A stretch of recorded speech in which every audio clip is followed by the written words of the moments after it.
Welcome to Sleepless Historian. If you enjoy our gentle explorations, please take a moment to like and subscribe. And remember to turn on loop, so this calming journey can repeat gently for you. Now, as we settle in, dim the lights around you. Take a deep breath in, and release it slowly. Adjust your pillow and blanket, making sure you are comfortable. Relax your shoulders. Feel the warmth enveloping you as we embark on a rather tedious journey through time. Today, we'll delve into the insufferably tedious history of the Roman Senate's Quill ink approval meetings. A subject so mundanely intricate, it will surely lull you into a state of serene drowsiness. Imagine the long, quiet corridors of the Senate, filled with a faint rustle of togas. Picture the senators, seated around a heavy wooden table, each armed with quills, parchment, and pots of ink. The process of selecting the right shade of black for their ink was not just a simple task. Each meeting was marked by deliberation, a slow and methodical rhythm of discussion. Senators would gather, discussing the merits of various formulations, often repeating the phrase, let's try again, as they tested the ink on scraps of parchment. The ink would be scrutinized for its depth and consistency, as well as its ability to withstand the passage of time. Each senator had their own preference, leading to a gentle tug-of-war over the exact hue of black that would grace their important documents. Slowly and gently, they would dip their quills into the inkwells, watching how the ink glided across the parchment. The atmosphere was one of utmost seriousness, yet there was also a sense of tedium, a lingering stillness that permeated the room. As we explore this delightful minutiae of Roman bureaucratic life, let your mind drift. Allow the rhythm of these repetitive discussions to carry you into a peaceful state. From the measurements of the ink to the precise moments of approval, we will take our time. So, breathe deeply and allow the details to wash over you. We shall explore each aspect, little by little, until you find a tranquil rest in the history that surrounds us. In these meetings, a collection of tools was essential to the process of selecting the appropriate ink. Quills, each carefully crafted from the feathers of geese or swans, were laid out on a long table. Each quill was trimmed with precision, its tip shaped to allow for the most delicate strokes. Senators would often find themselves testing the quills, ensuring they were well prepared for the task ahead. The rhythmic scratching sound as the quills danced across parchment was a familiar symphony in the chamber. Every senator had their preferred quill, often marked with a small symbol or an initial to denote ownership. They would lightly tap the quill against the inkwell, testing the flow. The inkwells themselves were crafted from clay, ceramic, or glass, each holding a carefully measured amount of ink. The ink was made from a mixture of soot and water, sometimes enhanced with a binding agent such as gum arabic. The process of mixing was an art, requiring patience and an experienced hand.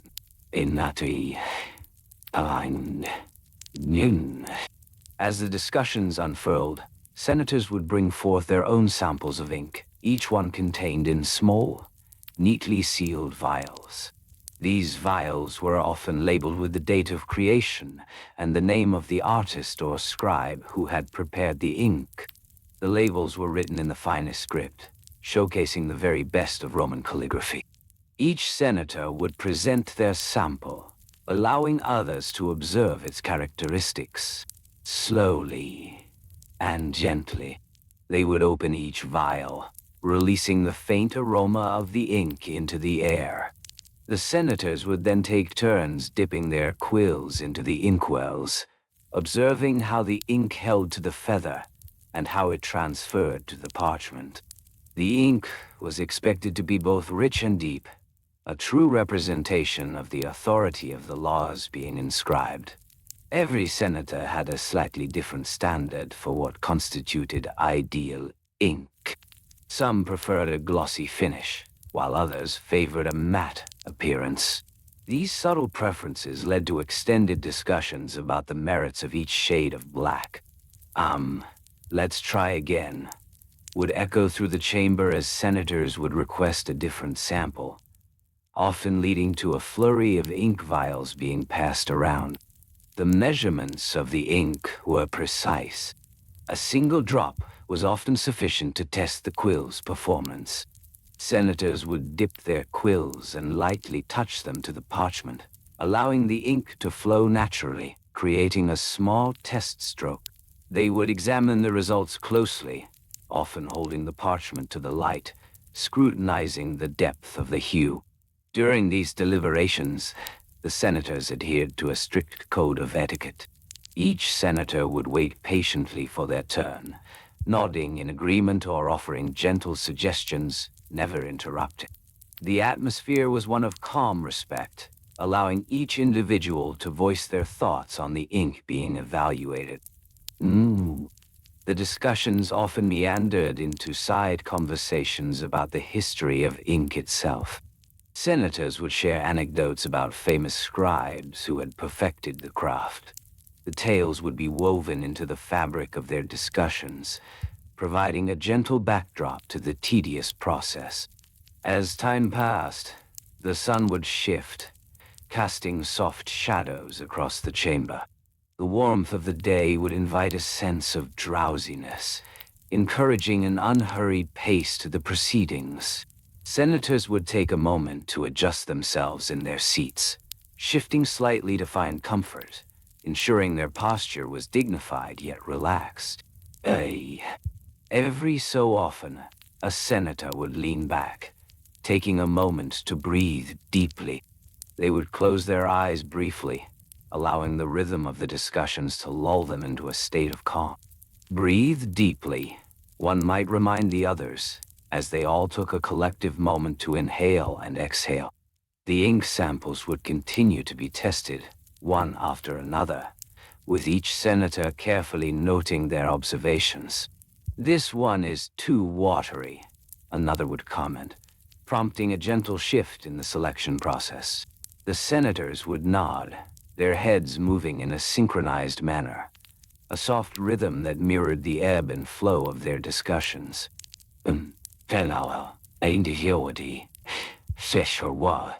As they moved from one sample to the next, the shadows lengthened, and the room would become quieter.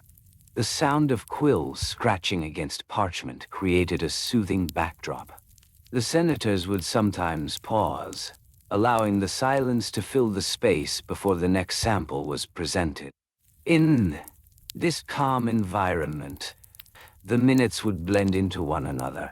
A senator might request a refill for an inkwell, and another would rise to retrieve the necessary supplies from a nearby table. The movements were slow and deliberate, as if choreographed in a dance of bureaucracy. The storage of ink was another topic of consideration. Senators discussed the best ways to preserve their precious supplies. Clay pots were often preferred, as they could be sealed tightly, protecting the ink from air and light. The conversation would turn to the importance of keeping the ink at a consistent temperature, away from heat and moisture.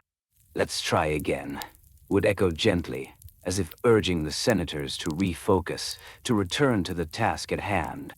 Each ink sample was treated with reverence, a small gem in the vast treasury of Roman law.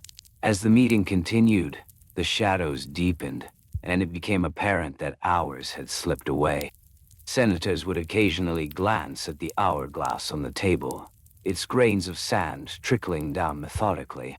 The passage of time seemed to hold little significance, as the pursuit of the perfect ink shade remained paramount. Ugh. Eh. The discussions wound through the intricacies of ink formulation, touching upon the cost of ingredients and the labor involved in preparing each batch. Senators would nod, each acknowledging the effort that went into creating the ink they would use to document history. The price of ink was rarely a point of contention, as the need for quality outweighed any considerations of cost. Senators would mention the expenses of the past, when ink was scarce and highly sought after. Each detail, each nuance of the ink selection process contributed to the overall gravity of their discussions. Slowly and gently, the senators would return to the task, each attentive to the minutiae of the ink samples. The rhyme and rhythm of their deliberations created a calming atmosphere, guiding them deeper into contemplation. Wonderful. As they continued to test and discuss, the ink flowed smoothly, creating a tapestry of thoughts and ideas on the parchment. Every stroke was a testament to the hours spent selecting the right shade, the right consistency, the right ink for their laws. Lanai.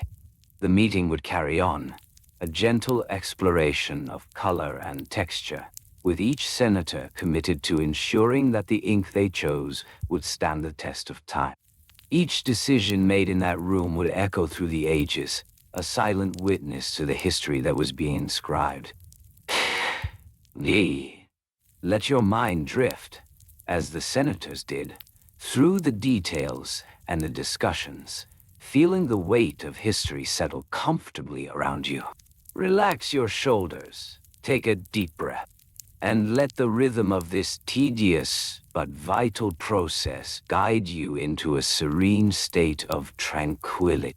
Au, Hamzi, Ath, Anaste, Dear you, As the senators settled down, the process of ink selection began in earnest. The room, adorned with rich tapestries and soft lighting, held an air of calm deliberation. Each senator was equipped with a quill, a slender tool crafted from the finest feathers, meticulously sharpened for precision. Quills of various lengths lay on the polished wooden table, their tips glistening as they caught the flickering candlelight. The senators would reach for their preferred quill, feeling the weight in their hand as they prepared to embark on the tedious journey of approving the ink. Dindes, Anter, Aulma, Ananter, Aseli. Idilania.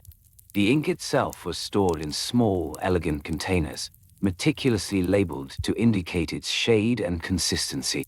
Small glass vials, each capable of holding a modest measure of liquid, glimmered softly in the subdued light.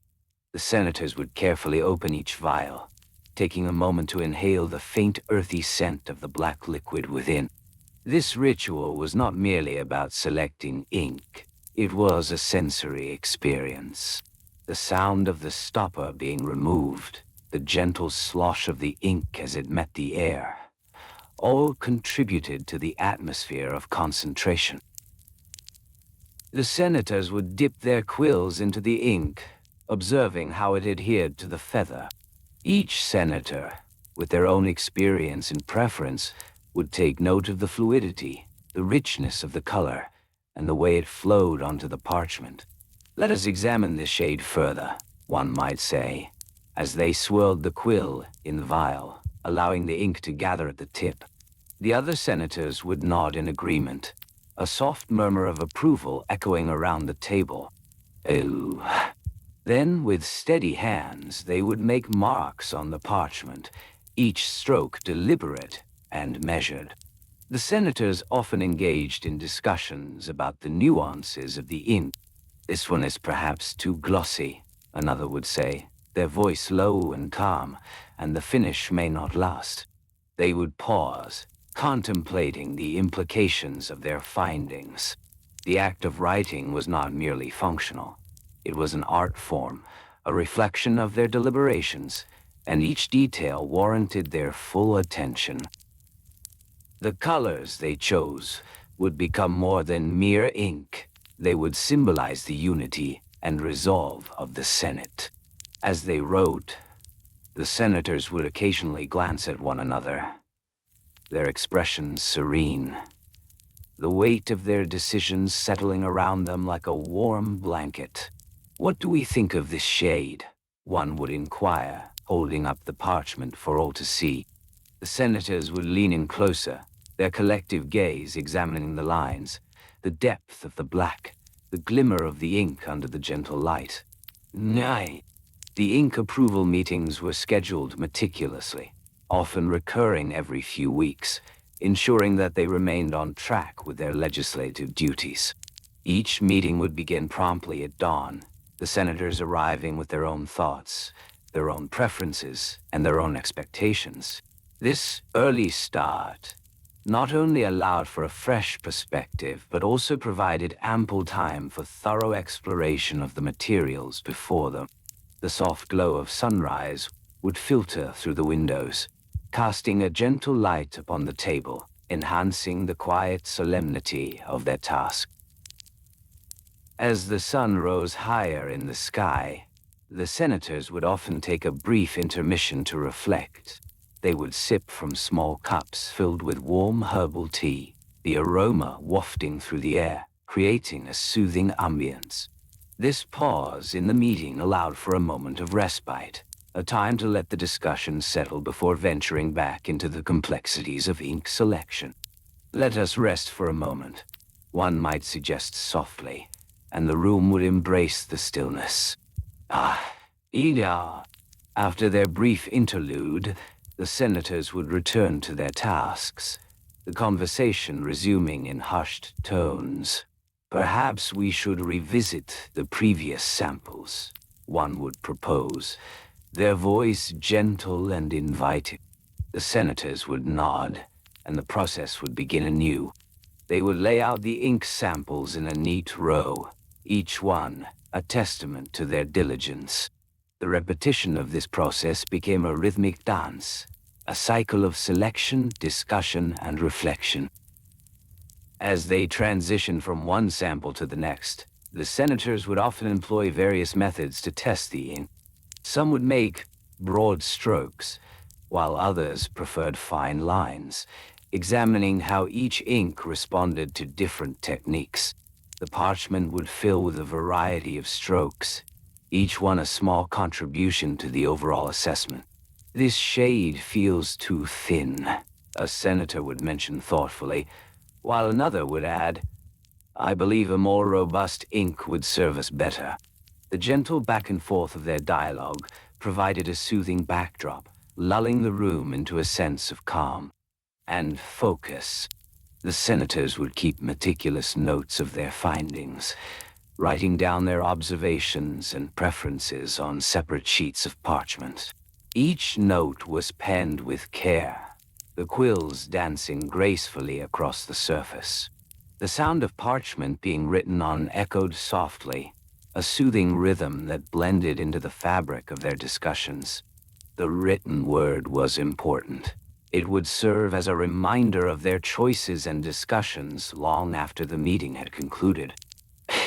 Nissi, storage of the chosen ink was also a matter of great importance. Once they had reached a decision, the ink would be carefully sealed in leather-bound containers, each designed to preserve its quality. These containers, lined with fine cloth, would ensure that the ink retained its richness and consistency until it was needed for the next legislative session. The act of sealing the ink was performed with great reverence, as if safeguarding a precious treasure. And so, as the hours passed, the senators continued their deliberations, immersed in the intricate process of ink selection. Each sample tested, each discussion held, contributed to a greater understanding of their task. Little by little, the ink decisions became a collaborative effort, a shared responsibility that bound them together as senators. The rhythmic nature of their discussions created a sense of unity, echoing softly through the halls of history. Yeah, and she. In this serene environment, the senators found themselves enveloped in a tranquil bubble of focus where time seemed to slow, and every detail mattered. They moved through the ink approval process, not with haste, but with a gentle determination. They understood the significance of their choices, and the weight of history lay comfortably on their shoulders. The sound of quills moving across parchment, the soft murmurs of discussion, and the rhythmic flow of ink created a lullaby for the mind, inviting all who were present to drift deeper into a state of calm. As they immersed themselves in the tedious yet vital task at hand, the world outside faded away, leaving only the soothing cadence of their deliberations. The senators, together, would continue to pore over the shades of black, little by little, until the right choice emerged from the depths of their discussions. Antonin. As the senators settled into their roles within this tranquil chamber, each individual came equipped with the necessary tools for their deliberations. The primary instrument of their craft was, of course, the quill, a delicate yet surprisingly resilient tool made from the feathers of birds. The senators preferred goose feathers, as they were readily available and offered a fine point for precise writing. Each quill was carefully carved and shaped, its nib meticulously honed to ensure a smooth flow of ink. The senators took great care to select their quills, appreciating the subtle differences between them. Some favored a quill with a slightly thicker nib, allowing for bolder strokes. Others preferred a finer point, creating lighter, more delicate letters. The choice was personal, each senator's quill an extension of themselves, a tool that transformed thought into written word. Within the chamber, a small table stood to the side, laden with various shades of black ink. Each ink pot was crafted from clay, glazed with care, and filled with the rich, dark liquid that would soon flow from their quills. The senators had previously determined the consistency of their ink, ensuring it would glide effortlessly across the surface of the parchment. They knew the importance of this decision, for the shade of black could influence the legibility of their laws, the very fabric of Roman governance. In preparation for their meeting, the senators had conducted experiments with various mixtures. They measured ingredients with precision, combining soot, water, and a binding agent, such as gum arabic, to create their ink. The process was slow and methodical, as they stirred the mixture gently, watching the colors swirl and merge. They took note of the consistency, the sheen of the ink, and the way it dried upon the parchment. Each factor contributed to the overall quality of their writing. As the senators gathered around their table, they adhered to a respectful etiquette, each senator taking turns to present their findings. The first senator would propose a particular shade of black, articulating its merits and the reasons for its selection. His voice would resonate softly throughout the chamber, accompanied by the gentle rustle of parchment as others took notes. One by one, the other senators would weigh in, sharing their thoughts, their preferences, and their concerns. The discussions were marked by a calm rhythm, punctuated by thoughtful pauses as they considered each perspective. It was not uncommon for one senator to say, but let us consider the hue. Or, perhaps a different mixture would yield a more desirable outcome. Little by little, these exchanges built upon one another, creating a tapestry of ideas woven with care and patience. To facilitate their discussions, each senator would have their own inkpot set before them. They would dip their quills carefully, drawing the ink up through the nib, ensuring it was not too full, lest it drip onto the precious parchment. They understood the value of control, both in their ink and their words. The act of dipping the quill became almost ceremonial, a step that signified the transition from thought to expression. Well, the senators would often compare the shades before them, holding the inkpots side by side in the soft glow of lantern light. They would tilt the vessels, observing how the light played upon the surface of the ink. It was a gentle ritual, a measured exercise in aesthetics. They knew that the right shade of black could resonate with authority, a color that spoke of tradition and gravitas. As their discussions continued, they would also consider storage solutions for their ink. Each senator had a small wooden case, beautifully crafted, where they kept their quills, ink, and parchment. The cases were often ornately engraved, a reflection of their status within the Senate. Within these cases, small compartments held each senator's quills, segregated by thickness, ensuring they could easily find the tool that suited their needs. The senators took pride in maintaining their possessions, as cleanliness and organization were regarded as virtues within their esteemed ranks. Wow. The ink pots, once filled, were labeled with care, the names of the shades elegantly inscribed upon small parchment tags. These tags hung from delicate cords, fluttering gently in the air. This attention to detail was essential, as it would prevent confusion during their sessions. The senators were all too aware of the impact of even the smallest oversight. Meetings would commence at the first light of dawn, a time when the world outside was still shrouded in quiet. The senators would gather, their faces illuminated by the soft light filtering through the windows. They would sit in a semicircle, each one taking a moment to breathe deeply, inhaling the scent of the ink and parchment. It was a calming aroma, a reminder of the tasks that lay ahead. As the sun rose higher, the conversation would flow easily. The senators would discuss their tasks, outlining the agenda for the day.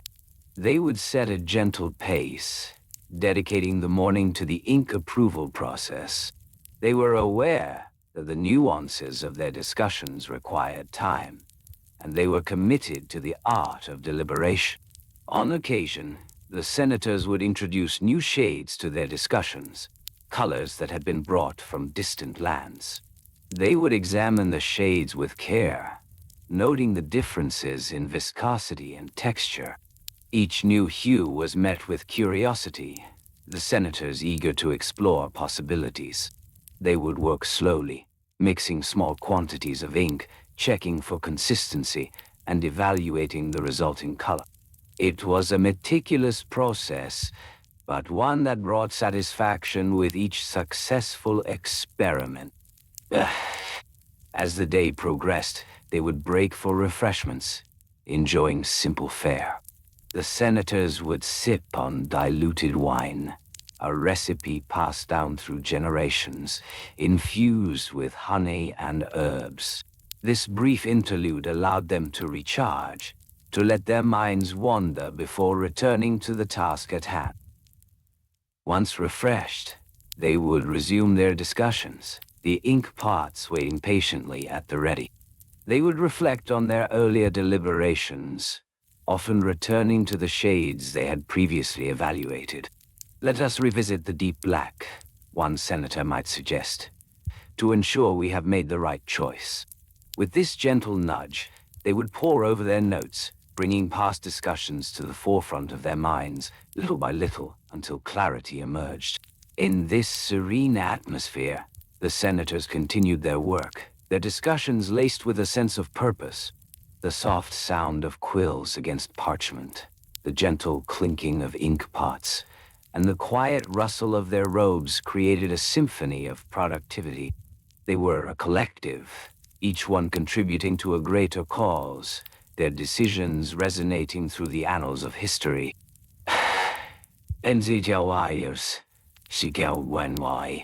And so, The rhythmic flow of ink approval continued. Day after day, as the senators dedicated themselves to this seemingly mundane task, they understood the importance of their work, the mark it would leave upon the world.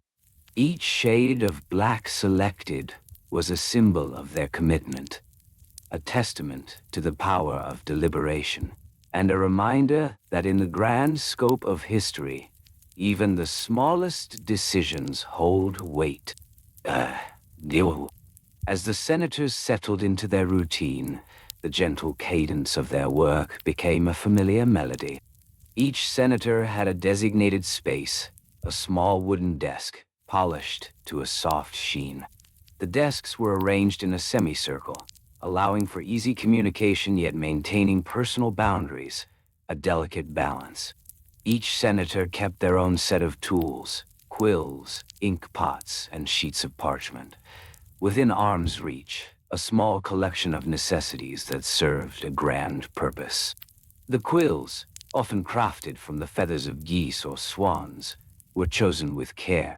Senators would immerse themselves in the process of selecting the right quill, ensuring it offered a balance of flexibility and firmness. The quill's tip, tapered to a fine point, was essential for producing those precise letters that would convey their decisions. Some senators preferred their quills freshly trimmed, while others found solace in the well-worn, rounded tips of their beloved writing instruments. Each senator would take a moment to inspect their quill closely, feeling its weight and texture in their fingers, slowly gaining a sense of comfort with their chosen tool. Beside each desk, the ink pots stood ready. These vessels, often made of clay or glass, contained the precious liquid that would soon flow from quill to parchment. The ink itself was a mixture of soot and water, sometimes enhanced with a touch of gum arabic to ensure the ink adhered properly to the paper. As the senators prepared for their meetings, they would carefully open their ink pots, the soft sound of the lid being lifted a signal of the labor ahead. They would dip their quills into the dark liquid, slowly twisting to allow just the right amount of ink to coat the tip. The parchment, a staple of their discussions, was often produced from animal skins, meticulously processed and smoothed. Senators would lay their sheets flat on their desks, each one measuring approximately 10 inches by 12 inches, a standard size that had been established for ease of reading and writing. The senators understood that the quality of the parchment would influence the ink's flow, and so they would occasionally take a moment to appreciate the crisp surface before them. The subtle texture of the parchment felt calming, and in these quiet moments they would pause, breathe deeply, and prepare for the task ahead. Before commencing their discussions, the senators would engage in a brief ritual of organization. They would group their parchment sheets, aligning them so that the edges were even, a small act of order within the sometimes chaotic realm of bureaucratic decision-making.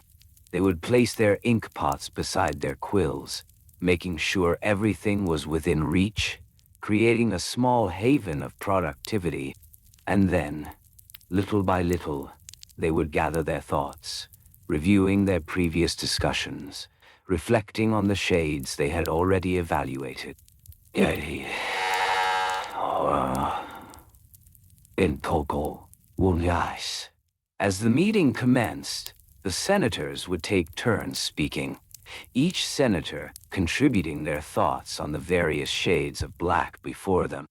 The gentle rhythm of their discourse had a soothing quality, punctuated by thoughtful pauses. "What do we think of the matte black?"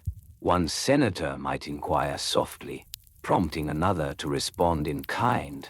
"It appears quite rich, does it not?" They would weigh the merits of each shade carefully, ensuring that no detail was overlooked. Oh. The senators often employed careful measurements when discussing the shades of black. They would hold up parchment samples, comparing the intensity of each hue against the light filtering through the windows. The windows themselves, adorned with light curtains, allowed a gentle stream of daylight to illuminate their work, casting soft shadows that danced across the desks. This black has a certain depth, one might murmur, adjusting their spectacles to get a closer look. And yet, the glossy black offers an allure that is difficult to ignore. With each discussion, the senators would take meticulous notes, inscribing their thoughts in clear, deliberate handwriting. The rhythmic scratching of quills against parchment was a comforting sound, echoing softly throughout the chamber. Each note was a record of their deliberation, a testament to the care they took in their choices. They understood that these notes would serve as future reference points, guiding their decisions in subsequent meetings. After each round of discussion, the senators would evaluate their progress. They often took a moment to breathe, a collective inhalation that brought a sense of calm to the room. "Let us pause and reflect," one senator would suggest, inviting the others to lean back in their chairs. They would close their eyes for a brief moment, allowing the weight of their responsibilities to settle, and then open them again with renewed focus. As they evaluated their options, the conversation often turned to logistics. "Where shall we store our chosen ink?" one senator might inquire, prompting a discussion about the placement of ink pots and the importance of keeping them well stocked. The senators would consider the best location, ensuring that their ink supplies were replenished regularly, maintaining a steady flow for future meetings. They understood the importance of being prepared, and so they would discuss the procurement of materials, often consulting local suppliers who provided the finest inks. Each senator would make notes, noting prices and quantities, the rhythm of their pens a calming lullaby. Meanwhile, the ink pots themselves were a topic of interest. Senators would occasionally discuss the shapes and sizes that best suited their needs. Some preferred the squat, round pots, easy to handle and refill. Others favored taller, slender vessels, which allowed for a greater depth of ink. The senators would examine each pot closely, appreciating the craftsmanship that went into their creation. "This design seems particularly ergonomic," one might comment, as they passed a pot around for inspection. As time passed, the hours of deliberation would unfold gently. The senators, immersed in their tasks, allowed the discussions to evolve naturally, the pace slow and rhythmic. They would occasionally refer back to the shades they had previously selected, revisiting their earlier choices to ensure consistency. "Let us return to the deep black," one senator might suggest, and with that cue, the others would lean in closer, ready to engage anew. Little by little, they would pore over their notes again, feeling the reassuring weight of their responsibilities. Each decision was not merely a choice of color, but a representation of their collective wisdom and intent. Each senator understood that their discussions would ripple through time, influencing the laws they would write. With each passing moment, they would carefully consider the impact of their choices. The senators, committed to the task at hand, would find a rhythm in their discussions, a gentle ebb and flow that lulled them into a state of calm reflection. The selection of ink shades became a meditation in itself, a practice of patience and deliberation, essential to their roles as guardians of the Republic. The day would stretch on, the sun casting long shadows as the senators continued their work. Softly, they would share their thoughts, their voices blending harmoniously, creating a tapestry of ideas and reflections. The mundane task of selecting the right shade of black became a ritual, a grounding experience in a world often filled with uncertainty. And so, with the gentle scratching of quills, the senators pressed onward, their commitment unwavering, their spirits calm. Each decision, each shade of black, a small yet significant part of a larger narrative. The senators understood that they were not just choosing colors. They were crafting the very fabric of history, thread by thread, ink drop by ink drop. No, near. As the hours passed, the senators remained enveloped in their deliberations, surrounded by the familiar scents of parchment and ink. The room, adorned with polished wooden tables and carefully arranged scrolls, buzzed with a gentle hum of quiet conversation. Each senator held their quill, a slender instrument crafted from a feather, its tip meticulously honed to a fine point, capable of capturing the essence of their thoughts in flowing script. The act of writing, though simple, required a certain finesse that was honed over many years of practice. The quills were stored in elegant ceramic holders, each one uniquely crafted, displaying intricate designs that reflected the rich culture of their time. The senators had a preference for quills that were neither too rigid nor too flexible, seeking the perfect balance that would allow the ink to flow smoothly across the page. The art of selecting the right quill was as important as the ink itself, a nuanced decision that required careful consideration and a discerning eye. Each quill was inspected thoroughly before use, ensuring that it would deliver the desired precision, the gentle scratching sound that would accompany their deliberations. The ink, a deep, rich shade of black, was derived from a mixture of soot and gum arabic, combined in exact proportions to create a fluid that would not only adhere to the parchment, but also withstand the test of time. The senators understood that the quality of their ink was paramount. It needed to be consistent, neither too watery nor too thick. They would measure the components with care, using small scales marked in fine increments. A mere drop too much or too little could alter the final product, rendering it less than ideal for the important documents they were drafting. Once created, the ink was stored in small glass vials, each sealed with a thin layer of wax, a protective barrier against the air. The vials were neatly arranged on a wooden shelf, labeled in meticulous script, indicating the shade and date of preparation. The senators knew that freshly made ink would exhibit a different character than ink that had aged, and thus they would always reach for the most recent batch, ensuring their writing was as vibrant as their intentions. With each meeting, a designated senator would take the lead in the discussions, guiding the others through the labyrinth of color choices. They would sit at the head of the table, their presence a calming force as they initiated the ritual of selection. The senators would begin by discussing the various shades of black, from the darkest ebony to the slightly lighter hues that appeared almost charcoal. They would pass around small samples of ink, each contained in tiny bowls, allowing everyone to observe the subtleties of each variation.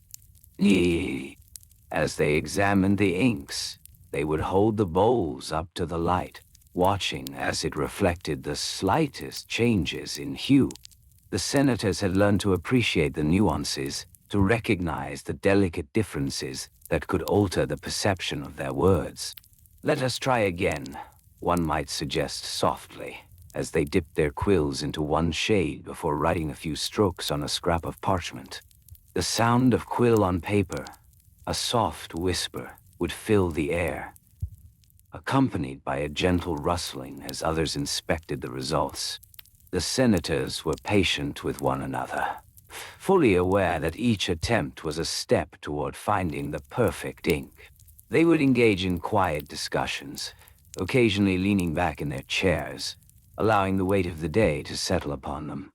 The act of consideration was soothing, as they contemplated the implications of their choices. They would breathe deeply, letting the air fill their lungs, and then exhale slowly, releasing any tension that might have built during their deliberations. Yes.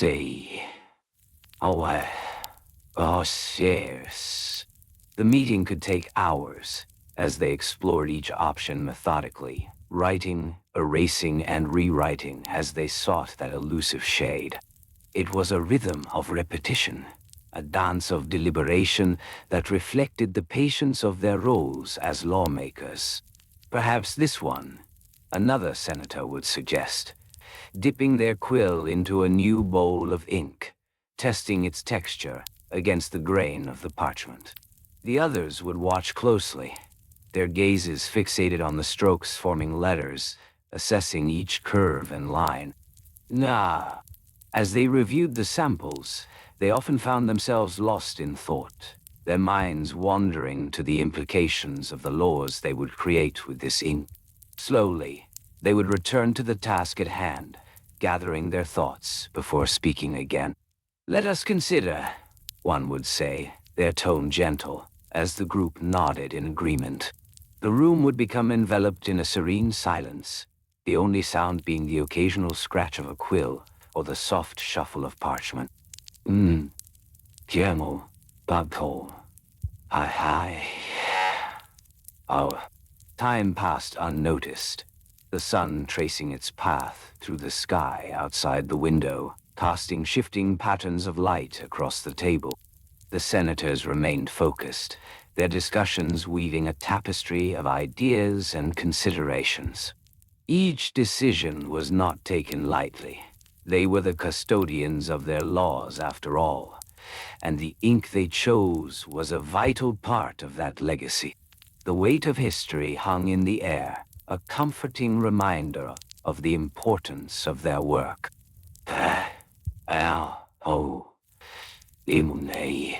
Every now and then, one senator would rise from their seat, walking to the shelf to retrieve another vial of ink, their footsteps soft against the polished floor. The movement was deliberate, a part of the process, as they carefully placed the vial before their peers, allowing them to observe it closely. "Here, let us examine this shade," they would say, their voice a gentle invitation. The others would lean forward, eager to engage in the exploration once more. "Let us try again," they would echo, soft and soothing, as they repeated the motions of testing and evaluating.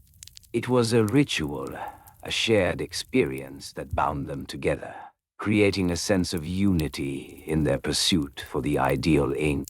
The senators were in no rush.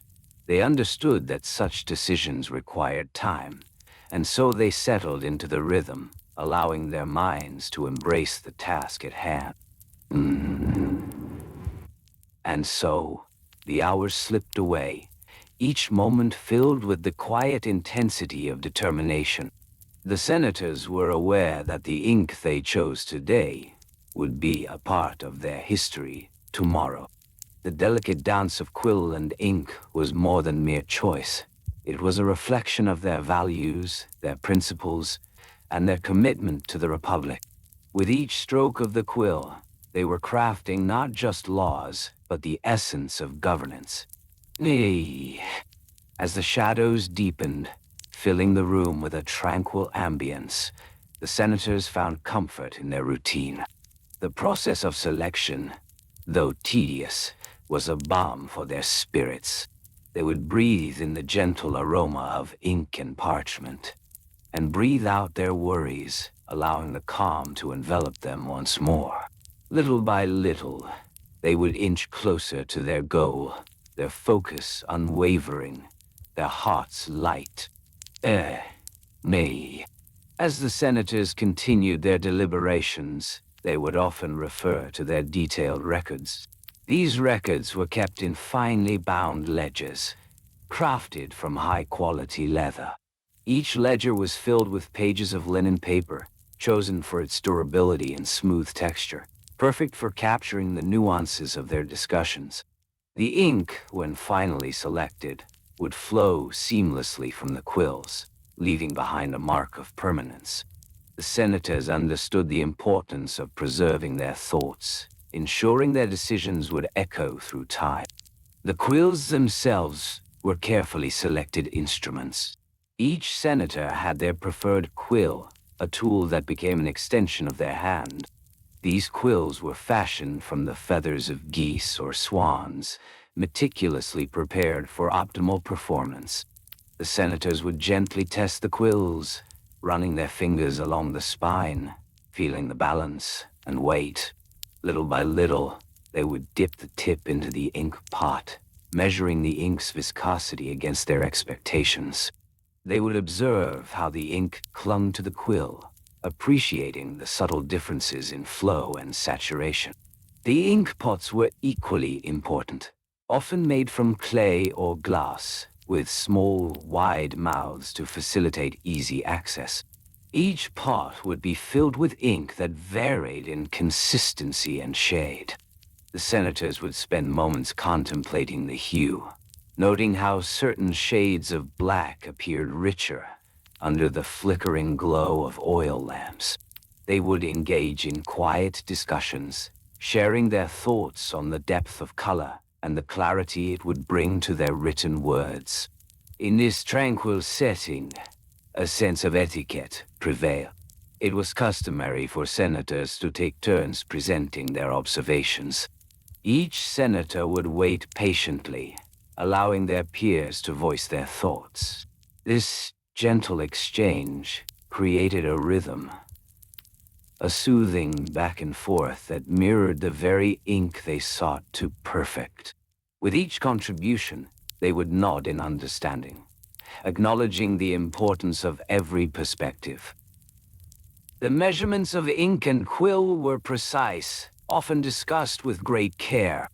They would speak of ratios, how many parts of soot mixed with gum arabic would yield the richest black. This process was slow, methodical. The senators would lean forward, their quills poised over parchment, tracing out small samples to assess. They would compare the shades, holding them up against the light, observing how each variation might impact the final document.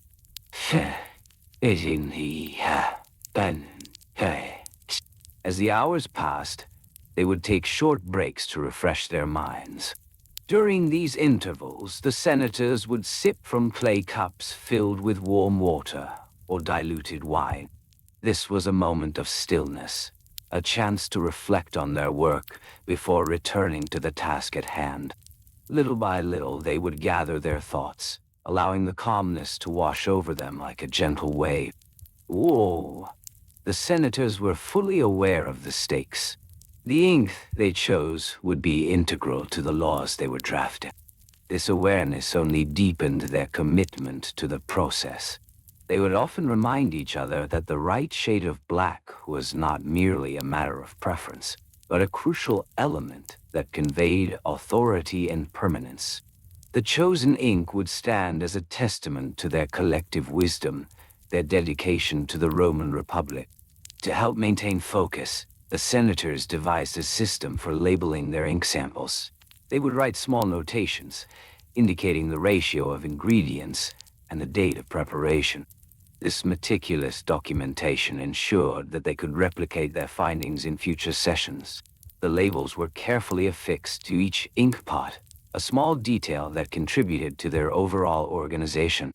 Their workspace reflected this care and precision. Parchment was stored in neat stacks, organized by size and purpose. The senators would select a sheet, feeling the texture beneath their fingers, appreciating the weight of the paper. Each piece was a canvas, waiting to be transformed by their thoughtful decisions. As they explored the nuances of ink, they would sometimes pause to discuss the historical significance of their work. They understood that each law they crafted would have lasting implications. They would reflect on past decisions, recalling how certain shades of ink had contributed to pivotal moments in Roman history. This connection to their heritage lent weight to their deliberations. The senators were keenly aware of the timeline they were working within. They had a schedule to adhere to, determined by the impending meeting of the wider Senate. Their discussions, however, were never rushed. Instead, they moved with a leisurely pace, carving out the time needed to ensure that every detail was attended to. They would glance at the hourglass on the table, its grains of sand falling steadily, a reminder of the passage of time. The atmosphere within the room was imbued with a reverent stillness. The flickering candles cast soft shadows on the walls, creating a cozy sanctuary for their intellectual pursuits. As they leaned closer to one another, the senators were enveloped in the quiet sound of parchment, rustling, and quill scratching.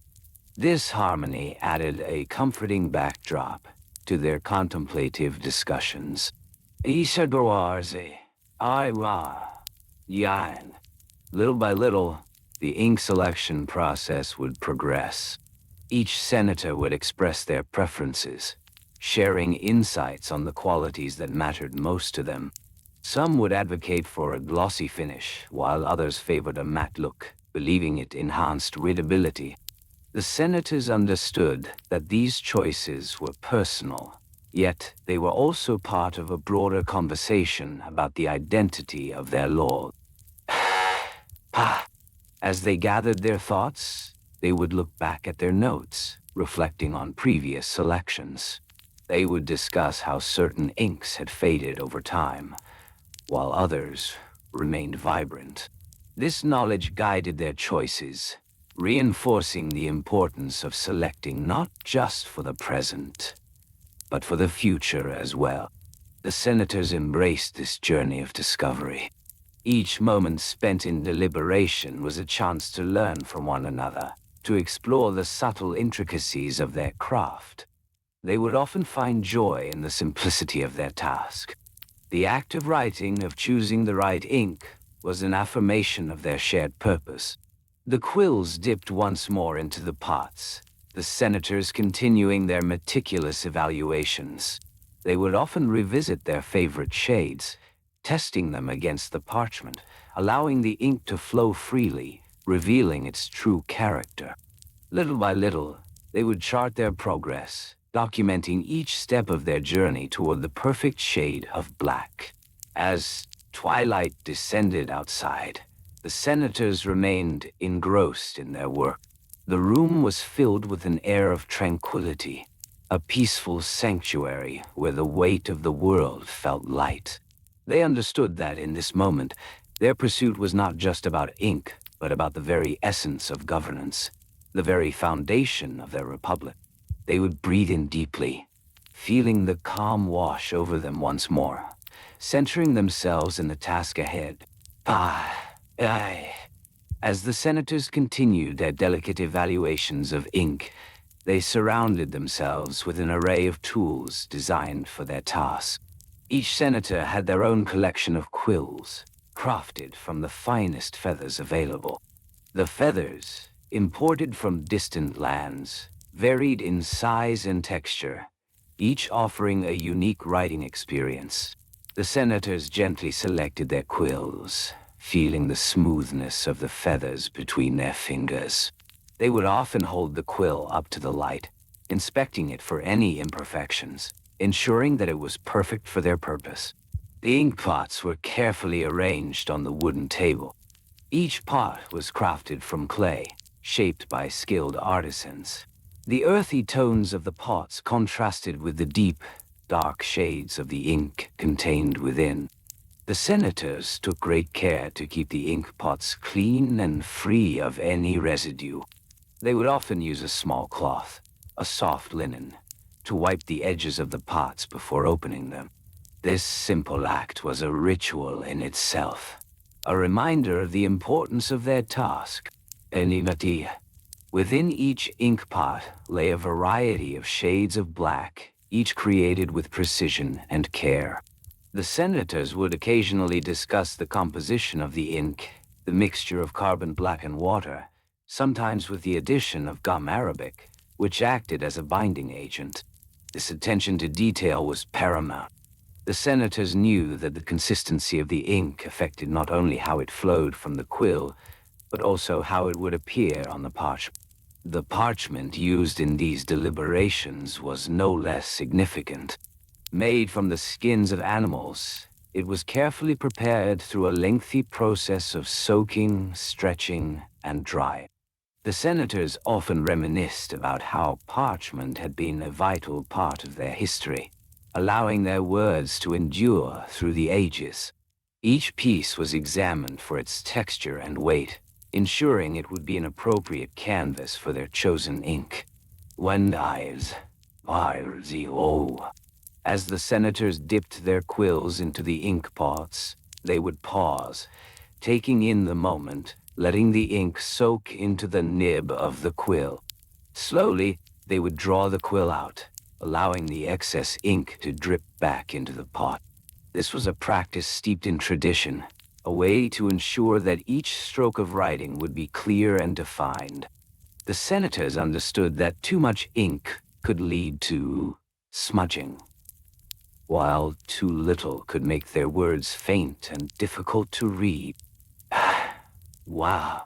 The senators would then bring the parchment close, positioning it at an angle that felt comfortable.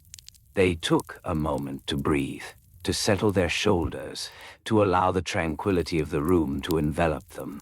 With a steady hand, they began to write, forming letters that flowed seamlessly across the surface of the parchment.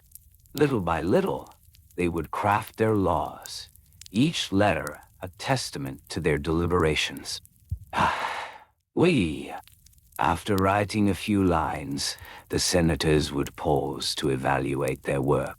They would hold the parchment up, allowing the light to catch the ink, scrutinizing the depth of the black. They would often ask each other for opinions, sharing their thoughts on the shade they had chosen. "What do you think of this one?" one would inquire, tilting the parchment just so. The others would lean in, nodding thoughtfully, offering gentle critiques or affirmations. In these moments of evaluation, the senators would often reflect on the shades they had tested previously. They would speak softly about their experiences, recounting how certain inks had dried too quickly or had smudged under their fingers. This discourse was not a mere exchange of ideas. It was a bonding experience, a way to reinforce their shared commitment to careful governance. As the hours flowed by, the senators would take turns inspecting the ink pots. They would gently stir the ink with a small stick, ensuring the components were well mixed. The sound of the stick scraping against the sides of the pot was a soothing rhythm, a reminder of the careful nature of their work. Each senator had their own method of stirring, a gentle swirl or a slow, deliberate motion, each reflecting their individual approach to the task at hand. When they found a shade they agreed upon, they would record it meticulously. One senator would take on the role of scribe, writing down the details of the ink, the date, and the observations they had made. They would note the consistency, the drying time, and any other relevant information. This record-keeping was essential, a way to ensure that future generations could benefit from their painstaking efforts. The senators understood that their choices would echo throughout time, influencing the laws and principles that governed their society. Throughout the process, the senators remained acutely aware of the time. They would often consult a sundial position near the window, its shadow shifting as the sun traveled across the sky. They knew that their sessions were not just about finding the right ink. They were about managing their time wisely. Each meeting was a carefully orchestrated event, with a schedule that allowed for breaks, discussions, and evaluations. During these breaks, senators would stand, stretching their arms and legs, allowing the blood to flow freely. They would walk to the window, gazing out at the world beyond. They would observe the flowers in the garden, the gentle sway of the branches in the breeze. This momentary respite was essential, a way to refresh their minds and spirits before returning to the task at hand.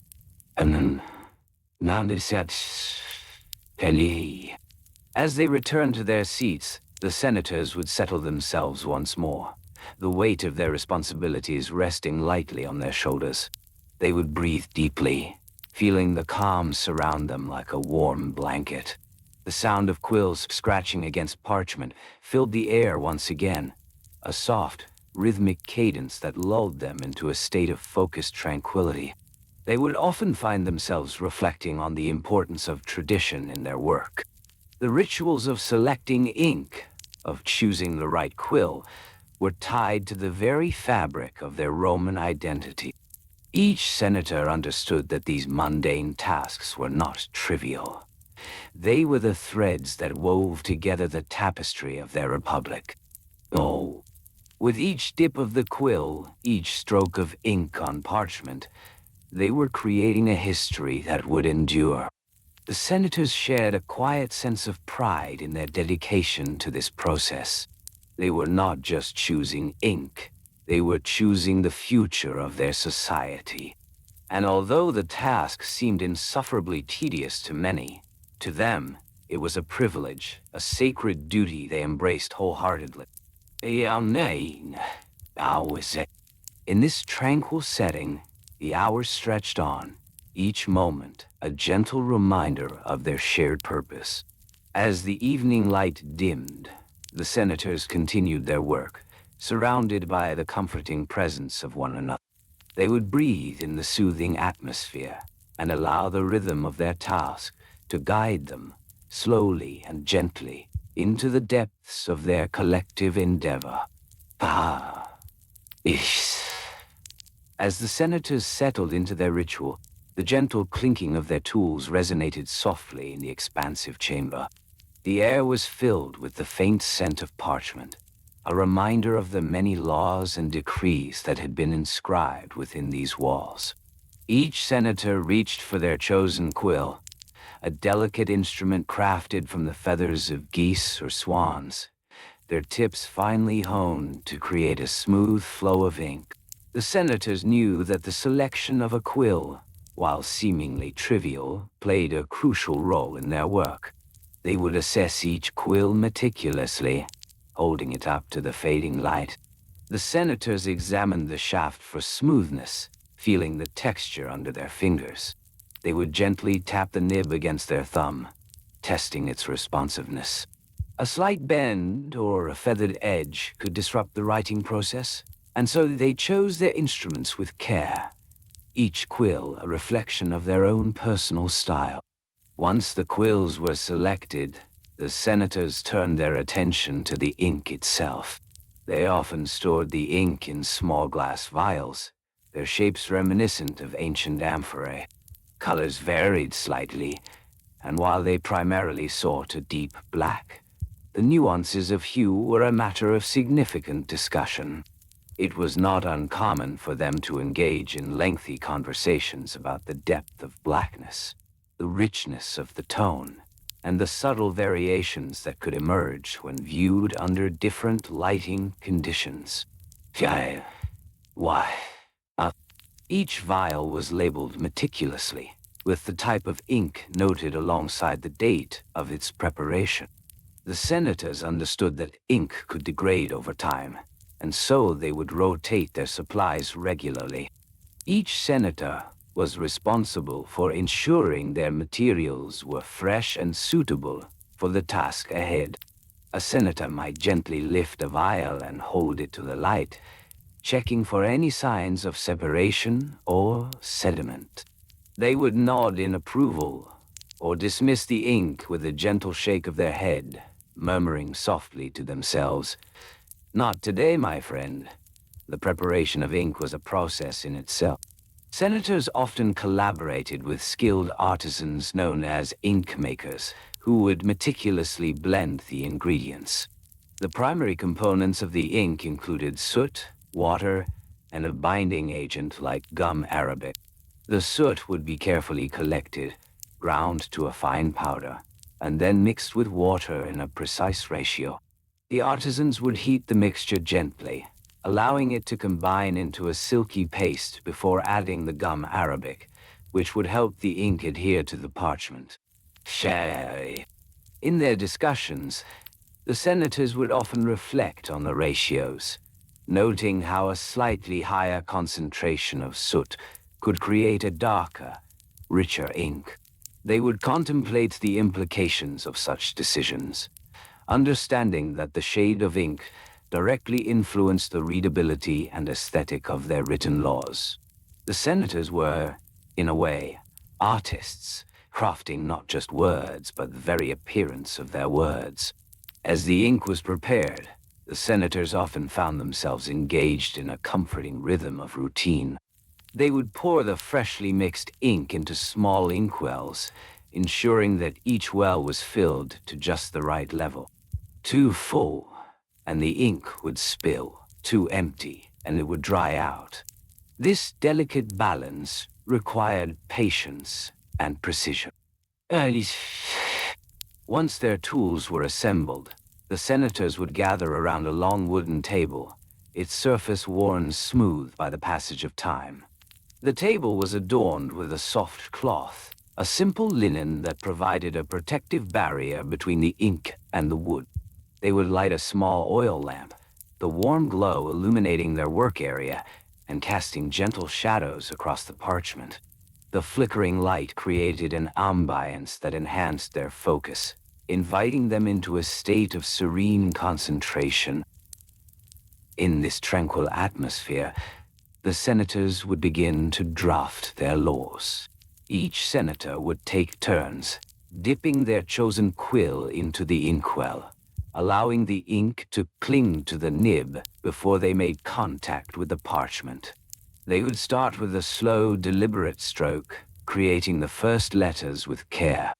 The sound of quill scratching against parchment was a soft symphony, a calming melody that echoed throughout the room. Now, as they wrote, they would pause frequently, reflecting on the words before them. If a particular phrase did not resonate, they would gently set down the quill and discuss the matter at hand. What if we approached it from this angle? One senator might suggest, their voice low and soothing. The others would nod in agreement, considering the implications of the change. The process of drafting was often interrupted by the need to evaluate the ink's performance. Senators would take a moment to observe their work, closely examining the clarity of the letters. If the ink had not flowed as smoothly as they had hoped, they would not hesitate to return to the inkwell, dipping their quill once more before resuming their writing. Then, the discussions about ink often became a shared experience, with senators exchanging insights about the shades they preferred. Some favored a velvety black, while others preferred a more muted tone, a softer, grayer black that could evoke a sense of calm. But they would share their preferences gently, saying things like, "I find this shade rather pleasing," or "Perhaps we could experiment with a touch more gum Arabic." The senators understood that their decisions would impact not just their current work, but the future of their society. Each choice held weight, each stroke of the quill was a step toward a legacy. As they continued their work, the senators would breathe deeply, settling into the rhythm of their tasks. They would gently relax their shoulders, allowing the weight of the day to melt away. The act of writing became a meditative practice, a way to connect with the history they were creating.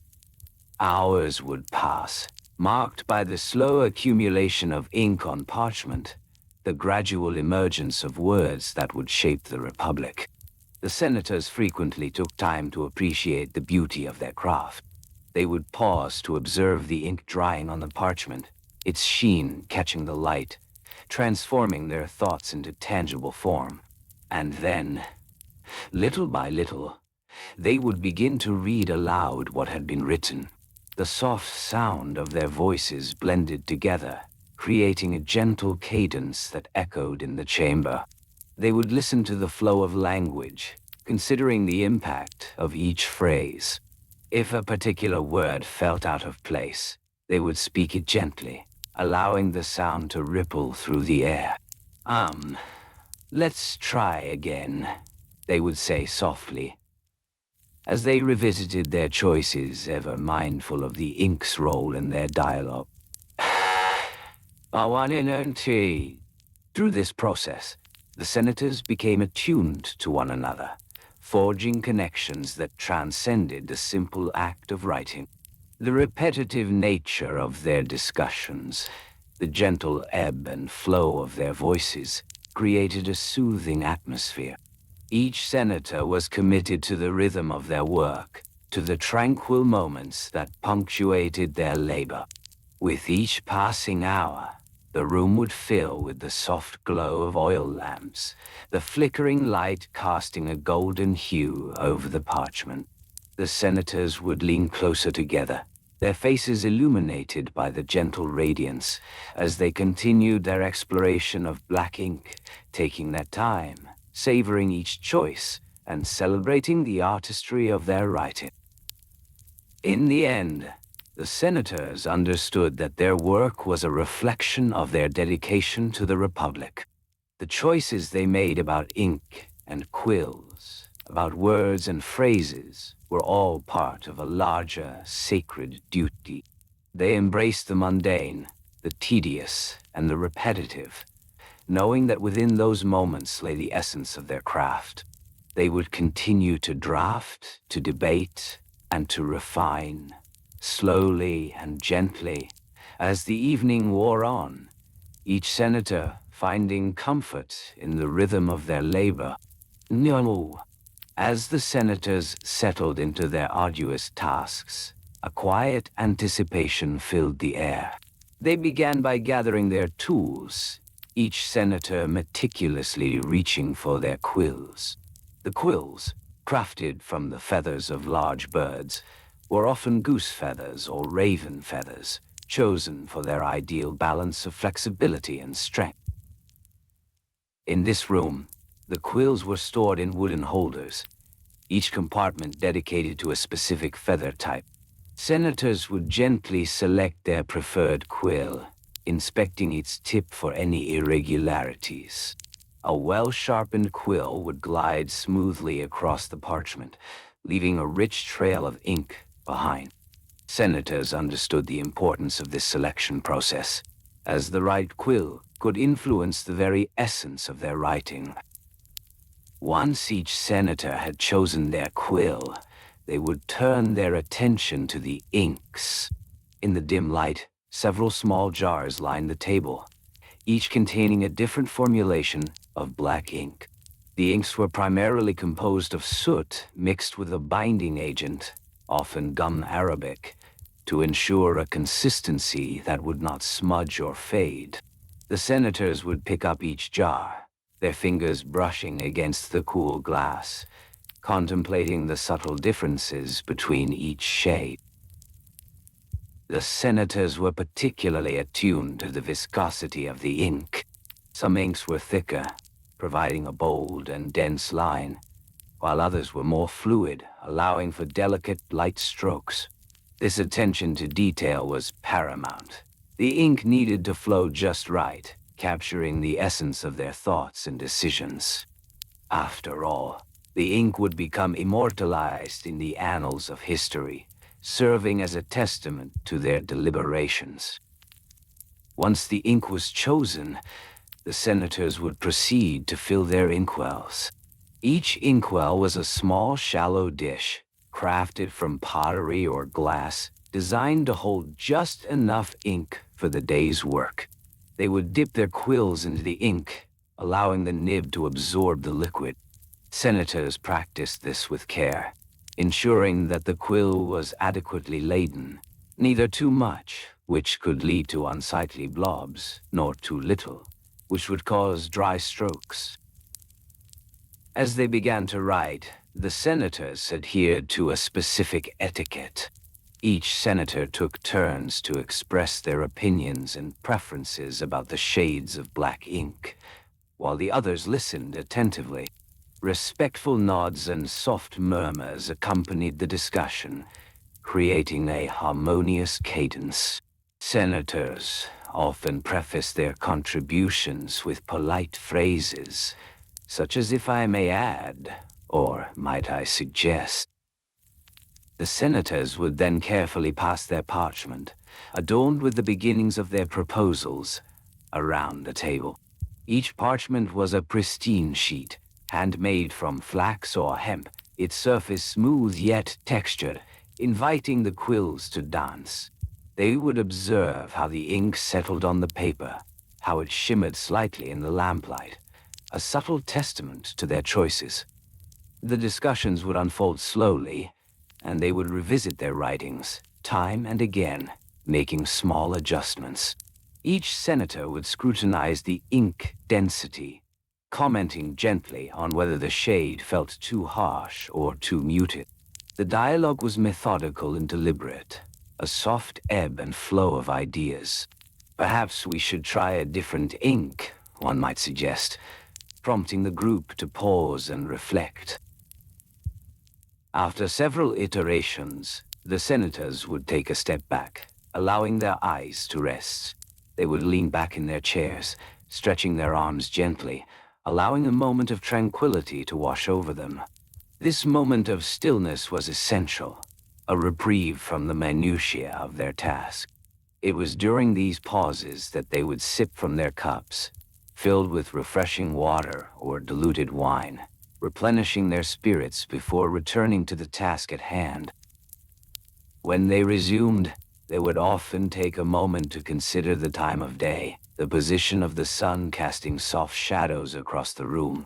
The rhythm of their discussions continued, blending seamlessly with the natural light that shifted subtly in the late afternoon. They would remind one another of the importance of patience in their work. After all, the perfect shade of black could take time to discover. The senators would often run their fingers over the parchment, feeling the texture, contemplating how the ink would interact with the fibers. They would discuss the effects of moisture, how humid days could change the way ink settled, how parchment might absorb differently depending on the climate. It was a gentle reminder that their craft was intertwined with nature, that their labors were part of a larger tapestry. As evening approached, the senators would light more oil lamps, the flames flickering softly, casting a warm glow over their meeting.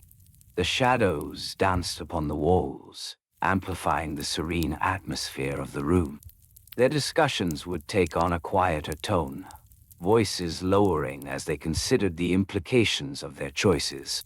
Each senator would share their reflections, musing on the significance of their work in the context of the Republic. After several hours, they would often find themselves returning to previous drafts, reassessing the ink and quills in light of their newfound insights. The process was cyclical, always returning to the basics, always refining their choices and approaches. Each senator would express gratitude for the shared experience, acknowledging the value of collaboration in these seemingly trivial matters. A sense of camaraderie enveloped the room, creating an environment of mutual respect and understanding. The senators would conclude their day with a final review of the proposals, their hearts and minds settled into a gentle rhythm. They understood that the discussions, the choices, and the very act of writing were not just tasks to be completed. They were an expression of their commitment to the Republic, a sacred duty that required patience, diligence, and an appreciation for the subtleties of their craft. With each stroke of the quill, they would continue their tireless work, little by little, slowly and gently. As they gathered their materials, preparing to conclude the meeting, senators would ensure that each quill was carefully cleaned, each inkwell securely closed. They knew that taking care of their tools was as crucial as the writing itself. Each senator would wipe the quill's tip with a soft cloth, delicately removing any excess ink, preserving the integrity of their instruments for the next gathering. The gentle sounds of the cloth against the quill were soothing, a calming note that accompanied their preparation. And so, as they placed their quills back into their holders and secured the jars of ink, the senators would remind one another of the importance of their work. Each choice made in that room, each conversation held, was a building block for the future of their society. They would leave, carrying with them the weight of their deliberations, each step taken slowly, each breath a reminder of the purpose they served. Little by little, they would disperse into the night, leaving behind the warm glow of the lamps and the soft echoes of their discussions. The ink, the quills, the parchment, they would rest, waiting for the next gathering, for the next round of exploration into the depths of black ink, patiently awaiting their return. Oh, the senators, having completed their careful deliberations on the ink and quills, would engage in a meticulous routine of gathering their belongings. Each senator had their own designated space, a small wooden table adorned with a finely crafted inkwell and a selection of quills, each one unique in its character. These quills were made from the feathers of various birds, often selected for their balance and flexibility. The senators understood that the quality of the quill greatly influenced the fluidity of their writing. They would begin by picking up their preferred quill, feeling the slight weight of the feather, the smoothness of the shaft, and the delicacy of the nib. Each quill had its own personality, as unique as the senator who wielded it. Some preferred the softness of a goose feather, while others sought the sturdiness of a raven's plume. Slowly they would dip the quill into the inkwell, observing how the ink clung to the nib. The senators were taught to be patient in this process, to allow the ink to embrace the quill gently, ensuring an even flow for their next writing session. Once the quill was prepared, the senators would carefully return to their parchment, a fine material, made from the carefully processed skins of animals. The parchment, with its smooth surface, awaited the ink like a blank canvas ready to receive art. Each piece had been measured precisely, often cut to the size of a scroll or a small sheet, depending on the nature of the document they were creating. The senators would often discuss the dimensions of the parchment, the width, the length, the thickness. They understood that every detail mattered, as the appearance of the text conveyed authority and seriousness. As they settled into their chairs, the senators would take a moment to breathe, inhaling deeply as they prepared for the next round of discussions. They would each look around the room, acknowledging the presence of their fellow senators, exchanging soft nods and gentle smiles.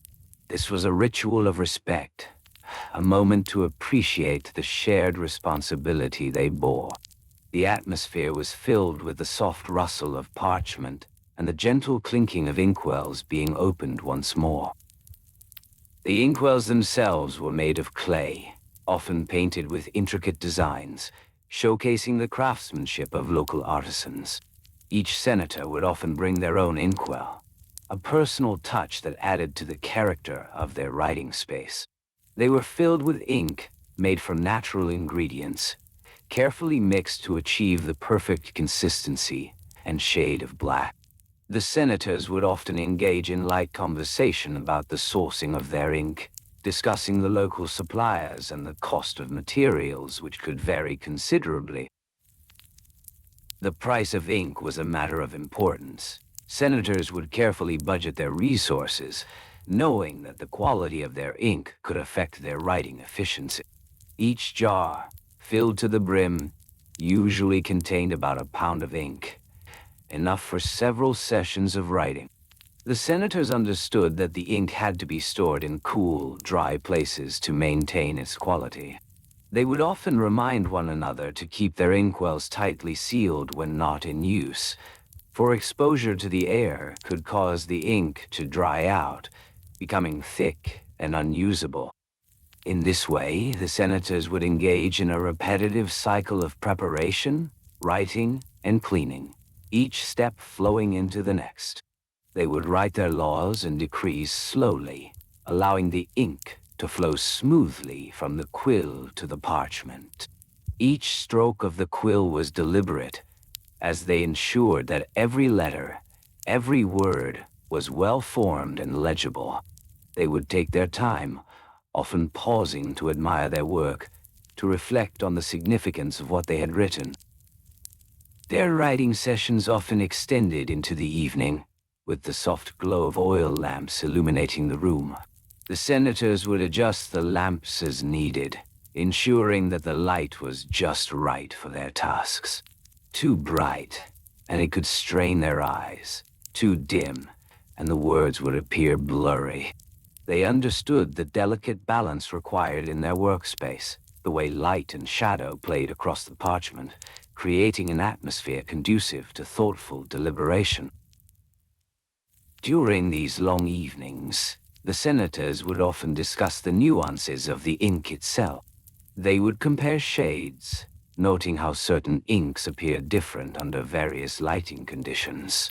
They would engage in debates over which shade of black was most suitable for formal documents. The discussions were calm and measured, often circling back to previous points as they sought to reach a consensus. Perhaps a touch more soot, one might suggest, while another would counter. But let us consider the texture as well. As they moved through this process, they would also adhere to a strict etiquette regarding the use of ink and quills. It was customary to ask permission before borrowing another senator's quill. They understood that each quill was an extension of the senator, and to use another's without consent could be seen as disrespectful. They would gently pass quills to one another, their fingers brushing softly, accompanied by polite murmurs of appreciation. "Thank you for your generosity," one would say, receiving the quill with both hands, as if handling a precious artifact. When they had completed their writing, the senators would engage in another ritual, the cleaning of their tools. Each senator would carefully wash their quills in a small bowl of water, ensuring that all traces of ink were removed. The sound of the water, the gentle swishing and the soft splashes created a soothing atmosphere, a reminder of the importance of maintaining their equipment. After washing, they would lay the quills flat on a soft cloth, allowing them to dry naturally. Little by little, they would take turns sharing tips on the best practices for quill care, ensuring that each senator left with the knowledge they needed to preserve their tools. Finally, as the evening drew to a close, the senators would gather their parchment, their inkwells, and their quills, gently placing them into their bags. Each item was carefully organized, ensuring that nothing was left behind. They would rise slowly from their chairs, taking a moment to stretch and breathe deeply, appreciating the satisfaction of a day's work, the calm that enveloped them. They would exit the room in a slow procession, their footsteps soft against the stone floor, the echoes fading as they approached the door. Outside, the world awaited them, the stars twinkling softly in the night sky, a reminder of the vastness beyond their deliberations.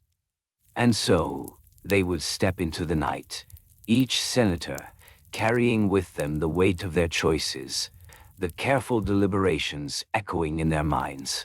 They would return home, their hearts filled with the knowledge that each stroke of ink, each careful word, contributed to the legacy they were building together. Their quills and ink would rest, waiting patiently, ready for the next meeting, the next moment of quiet reflection and careful decision-making. They understood, little by little, that the journey of ink and quill was a never-ending exploration of the written word, a gentle reminder of the beauty found in even the most mundane of tasks. As the senators settled into their evening routines, it was time for the careful storage of their tools. The quills, each meticulously crafted from the finest feathers, were set aside with care. Some preferred the soft, delicate touch of goose feathers, while others favored the sturdiness of crow quills.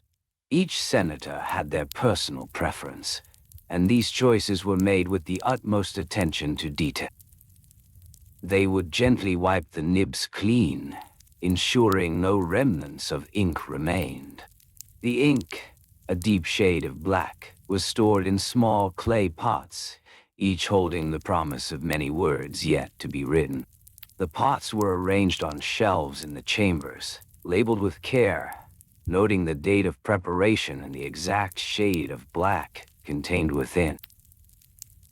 The senators had all agreed upon a standardization of ink to maintain consistency in their doc.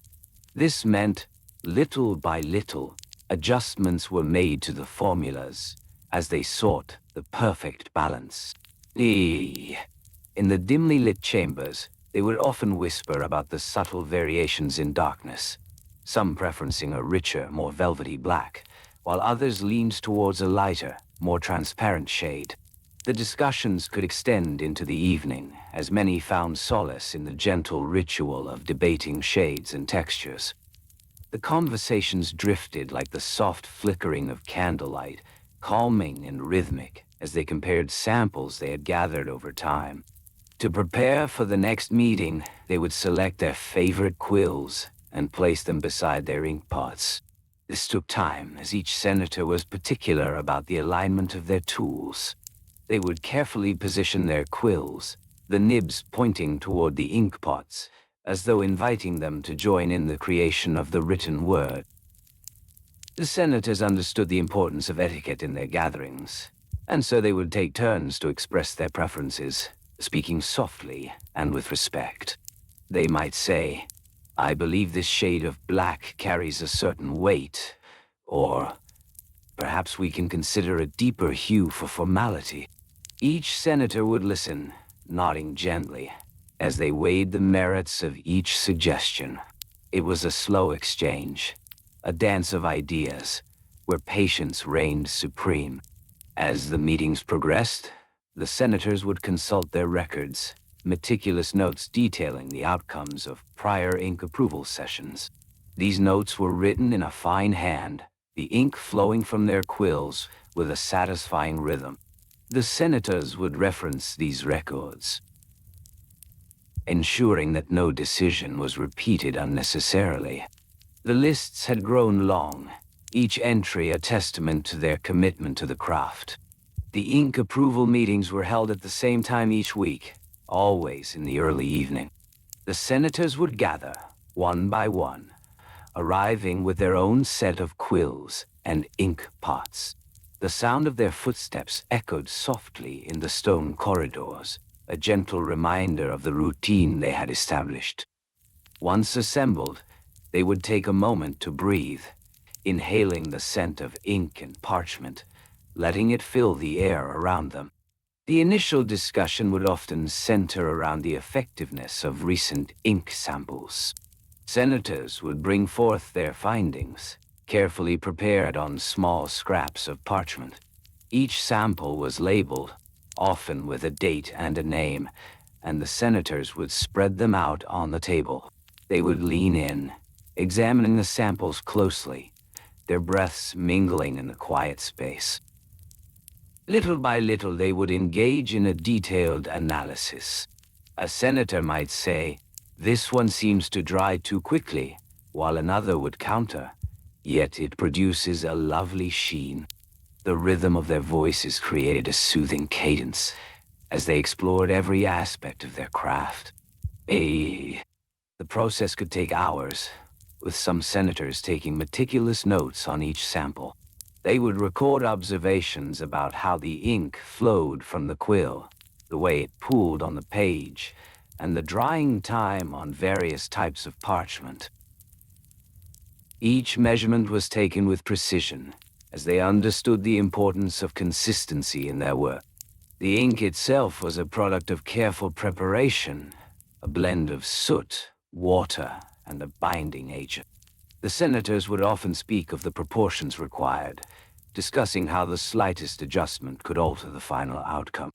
3 parts soot to 1 part water, one might suggest, while another would argue for a slightly richer mixture, perhaps 2.5 parts to 1. These discussions of ratios and measurements were critical, as they sought to create a formula that would serve their needs for years to come. They understood that the ink they chose would carry their words through time, preserving their intentions for future generations. After reaching a consensus on a particular shade, the final step involved creating a larger batch of ink. The senators would gather the necessary materials, measuring out the components with great care. The soot was ground finely, the texture resembling soft powder, while the water was drawn from a nearby well, cool and clear. The mixing was done in a quiet corner of the chamber, where the senators could concentrate. The ingredients would be combined in a large clay bowl, each senator taking turns to stir the mixture slowly and gently. They would watch as the colors blended, creating a rich, uniform black.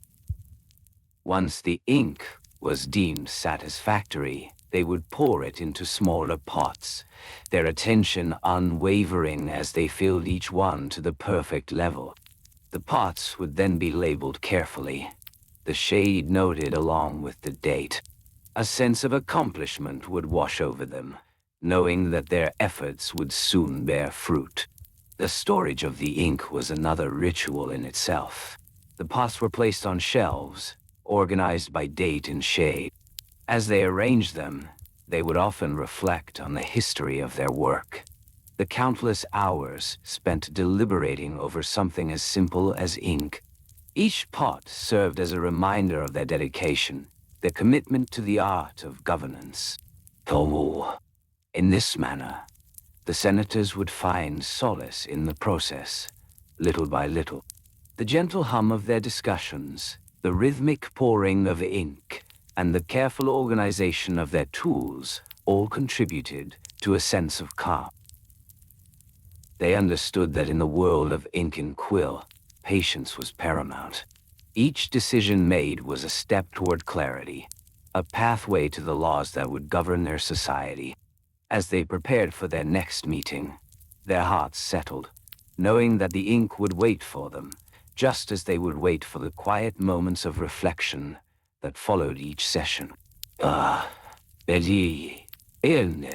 Each senator would take a deep breath, inhaling the scent of freshly mixed ink, feeling the weight of their responsibilities, yet finding peace in the simple act of choosing a shade of black.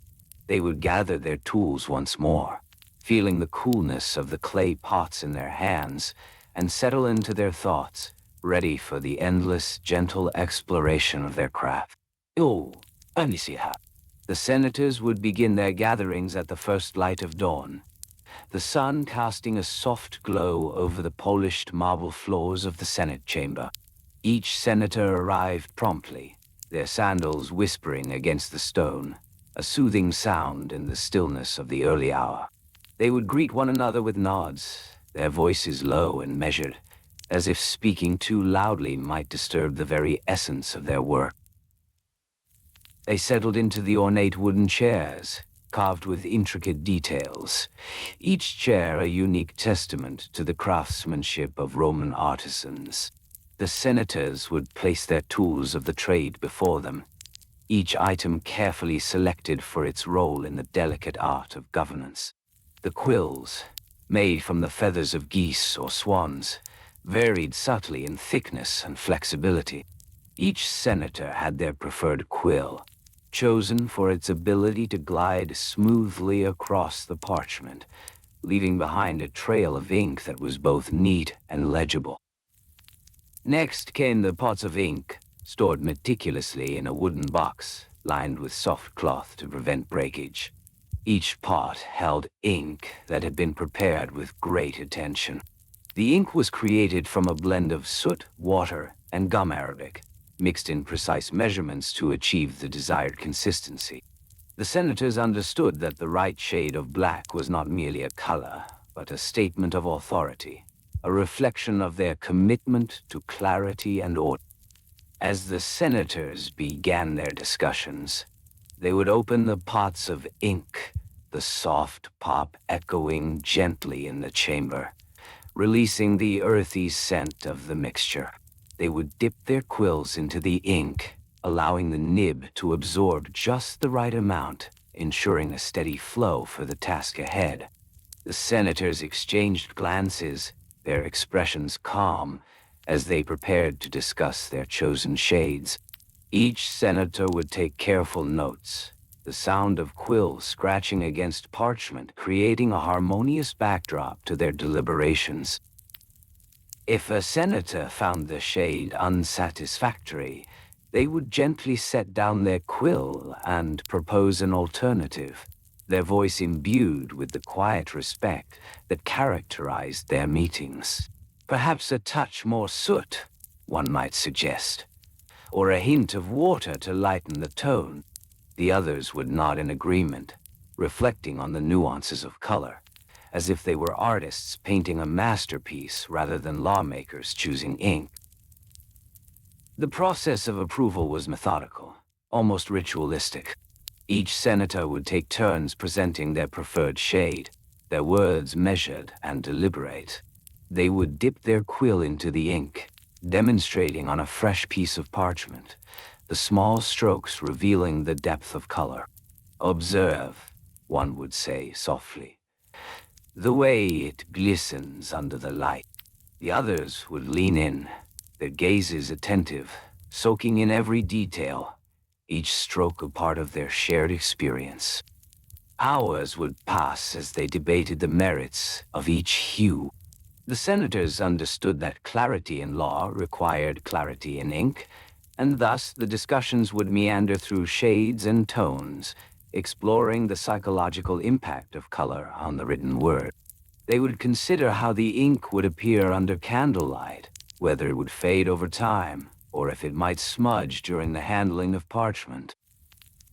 As the sun shifted in the sky, casting patterns of light across the chamber, the senators would occasionally pause to reflect. They would take a moment to breathe, inhaling the comforting scent of the ink mingling with the aged wood of the Senate chamber. It was in these moments of stillness that they found a sense of camaraderie, a shared understanding of the importance of their labor. The discussions would continue little by little. Senators would offer their opinions on the viscosity of the ink, the way it pooled at the tip of the quill, or the ease with which it dried on parchment. They would compare their notes, examining the different samples spread across the long wooden table. "This one appears too glossy," one might comment softly, while another would nod in agreement, adding, "And this one seems too thin." Through this meticulous process, they would build a consensus, guiding one another towards a final decision with the gentleness of a lullaby. They would occasionally take breaks, sipping from their cups of water, allowing the discussions to simmer in their minds. During these interludes, they would glance around the room, appreciating the beauty of the Senate chamber, its high ceilings and intricate mosaics.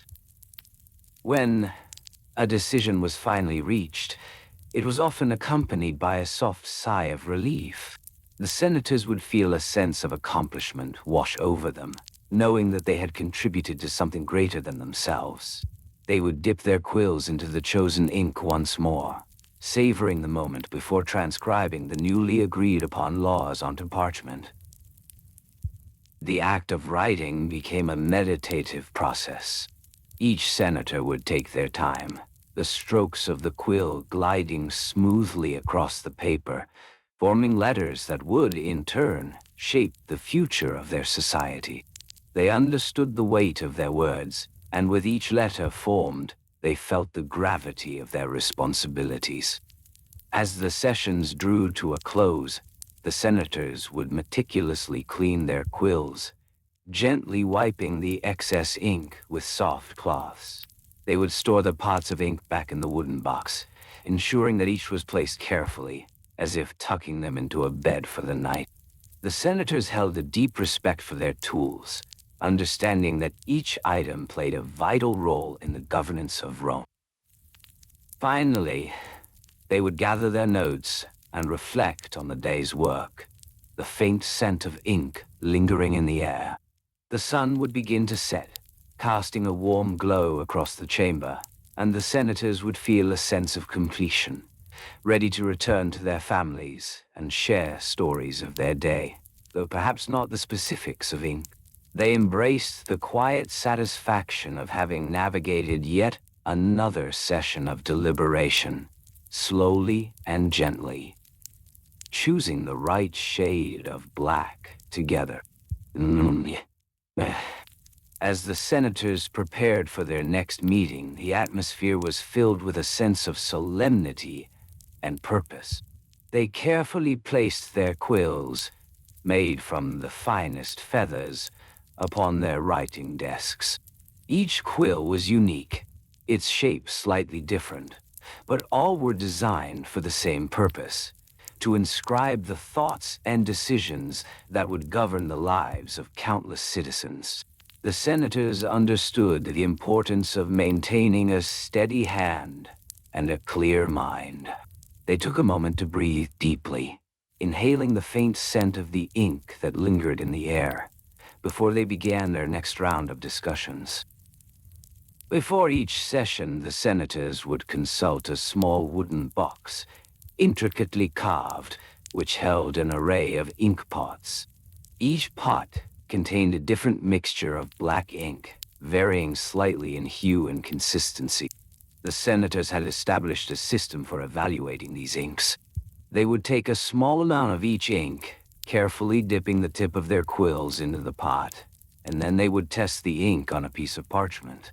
They would observe how the ink flowed from the quill, how it settled into the fibers of the paper, and how it dried.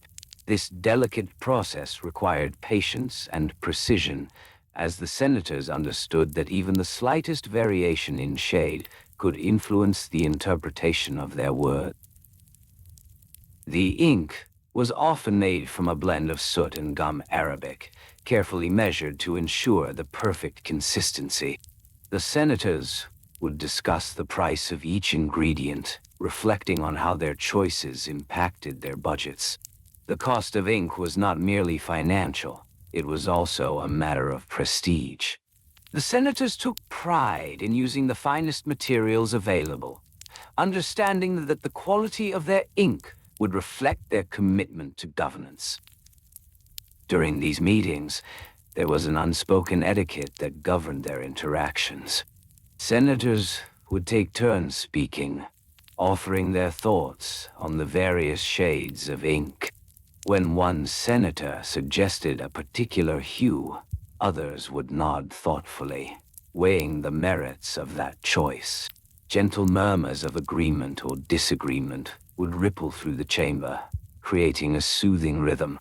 "Let's consider this one," slowly and gently, one senator might say, as they dipped their quill into a pot of ink that appeared slightly more viscous than the others.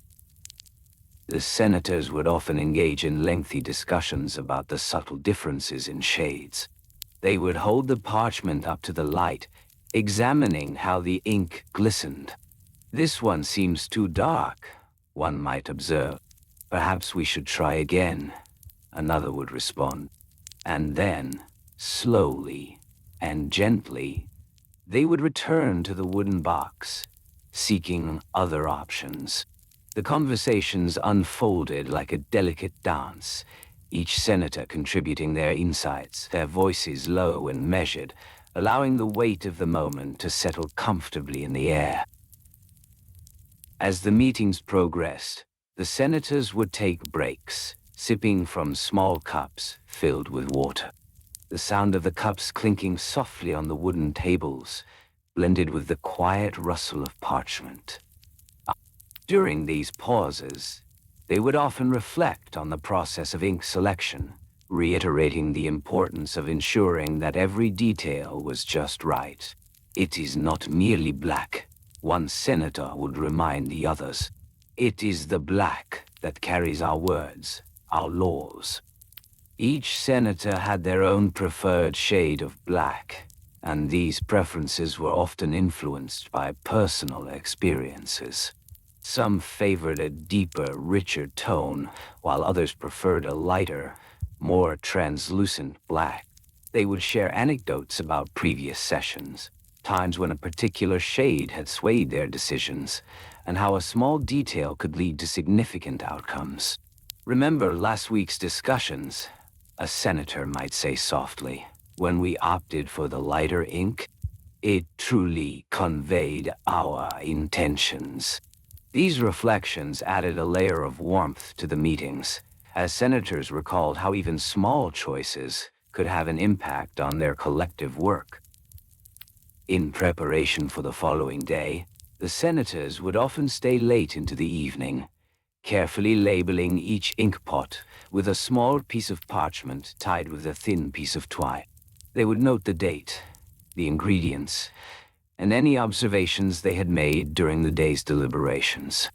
This meticulous record-keeping was important, ensuring that each session built upon the last, allowing them to revisit their choices with clarity. "Tomorrow we will explore this ink further," one senator would say, his voice trailing off as he placed the lid back on the inkpot.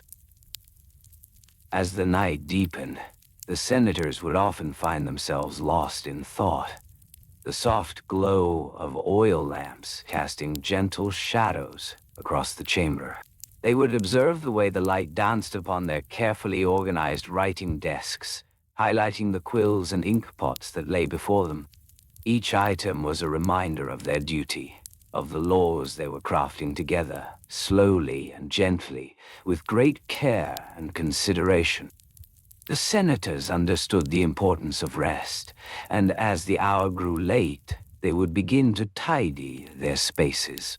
They would wipe their quills once more, ensuring that no residue remained, before placing them in their designated holders, each quill resting comfortably against the others. The inkpots would be secured, tucked away in their box as if they were being lulled into slumber. "Tomorrow holds more discussions," a senator would say softly, as they glanced at the papers spread across the table. "And we shall continue our search for the perfect shade of black."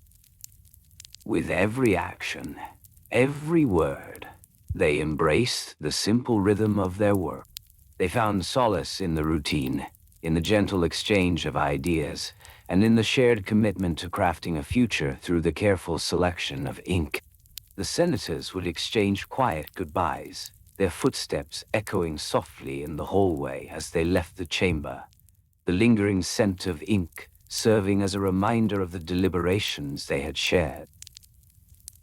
And as they stepped into the cool night air, they felt a sense of tranquility wash over them. The decisions made that day would resonate within the walls of Rome, shaping the lives of its citizens with the stroke of a quill, each decision a testament to the slow and methodical journey of governance. They would return the next day, ready to embrace the process once more, ready to explore the nuances of black ink slowly and gently as they crafted their legacy together. No. Hi. As the senators prepared for their next meeting, they would gather their tools for the delicate task ahead. Each senator had a designated writing instrument, a quill chosen for its balance and flexibility. The quills were often made from the feathers of geese or swans, their tips meticulously trimmed to create a fine point. The senators would take a moment to test the quills on small scraps of parchment, feeling the softness of the nib against the surface, ensuring it would glide smoothly, effortlessly, as they put their thoughts into writing. The ink, a rich black liquid made from carbon black mixed with water and gum arabic, was stored in small glass vials. These vials were carefully labeled, each identifying the specific shade and consistency of the ink within. Senators would often peer into the vials, examining the depths of the darkness, observing how the light refracted through the glass. "This one may be too watery," one might muse, while another would nod in agreement. "Perhaps we should try the one labeled Night's Depth." The ink itself was not merely a medium for communication. It was a reflection of their commitment to clarity and precision. Each shade had a purpose, each consistency a role to play. The senators understood that the ink used for lawmaking needed to be bold, unwavering, and easily readable. They would recall the discussions of previous meetings, of the times when the ink had been deemed insufficient, when the letters had run together, blending into a blur of indecipherable script. In preparation for the meeting, a small table would be set up in the center of the chamber, adorned with ink vials and quills, alongside freshly prepared parchment. The senators entered slowly, each one taking their place around the table, arranging their tools as if preparing for a sacred ritual. They would settle into their seats, smoothing their togas and adjusting their position, ensuring that each senator was comfortable, relaxed, and ready to engage in the task at hand. The discussions would begin gently, each senator taking turns to present their thoughts on the shades of black ink before them. The air would be filled with the soft rustling of parchment as they referenced notes, their voices low and steady, careful not to disturb the peaceful atmosphere. "I propose we test this ink," one senator would say, holding up a vial, the glass catching the dim light. "Let us observe how it flows." With that, they would dip their quills into the ink, the sound of the quills scraping against the glass delicate and soothing. The senators would then write a few lines, each stroke deliberate, each letter forming with intention. They would pause, examining the results together. "Notice how it dries," another would suggest, tilting the parchment slightly to catch the light. "We must consider the final appearance, the way it will present to the people." Time would slip away as they engaged in this meticulous process. Conversations would evolve, flowing naturally between the senators, each sharing their thoughts and experiences with different inks they had used in the past. They would reminisce about the shades that had been favored, the colors that had fallen out of favor, and the intricate details of their consistency. The ink from last summer's harvest was particularly rich, one senator would say softly, as others nodded in agreement. "It had a certain depth, a boldness that resonated with our constituents." As they tested each ink, the senators would make notes, jotting down observations about viscosity, drying time, and the overall effect on the parchment. They would record how each ink appeared under varying lighting conditions, taking care to note any changes in hue as the ink dried. "Let us remember," a senator would remind the group, "the importance of visibility in our laws." The task was methodical, almost meditative. With each round of testing, they became more attuned to the nuances of their chosen medium. They embraced the gentle rhythm of the meeting, the soft sounds of quills scratching against parchment, providing a soothing backdrop. A senator might pause to adjust their quill, allowing a moment of stillness, a moment to breathe. In their discussions, they would explore the various storage methods for ink. The senators understood the importance of keeping their supplies in optimal condition. They would share their preferred materials for storage, discussing the benefits of clay pots versus glass vials. Clay retains the moisture better, one might observe, but glass allows us to see the ink's clarity. The conversation would meander gently, each senator contributing their thoughts, slowly building a consensus. They recognized the need for a strategy, a plan for how to finalize their decisions. The senators would devise a schedule, agreeing to meet regularly, each session dedicated to exploring a new shade, a new consistency, each step a building block in their greater goal of governance. "We shall meet again this time next week," one would say, "to continue our exploration, little by little." The senators would take care to treat their tools with reverence. After each use, they would clean their quills in warm water, wiping them gently with soft cloths, ensuring that any residue was removed. A well-cared-for quill lasts longer, one would remind the others, their voice calm and steady. They would then store the clean quills in a dedicated case, a wooden box lined with felt, protecting them from damage. As the meeting drew to a close, the senators would again reflect on their progress. "We have made strides today," one would say softly, "but there is more to explore."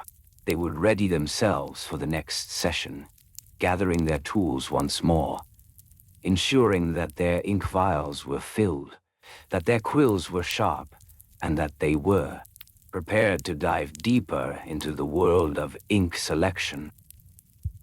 Gradually, they would begin to disperse, the senators leaving the chamber in a calm procession. Their footsteps would echo softly in the dim light, the quietude of their surroundings a fitting end to the day's deliberations. Each senator would carry with them a sense of purpose, a gentle reminder of the importance of their task. With each step, they would feel the weight of history behind them, the ink they chose that day poised to etch their decisions into the annals of time. And so, as night enveloped Rome, the senators would retreat to their homes, the lingering scent of ink and parchment following them. They would settle into their beds, reflecting softly on the simple yet profound work they had engaged in.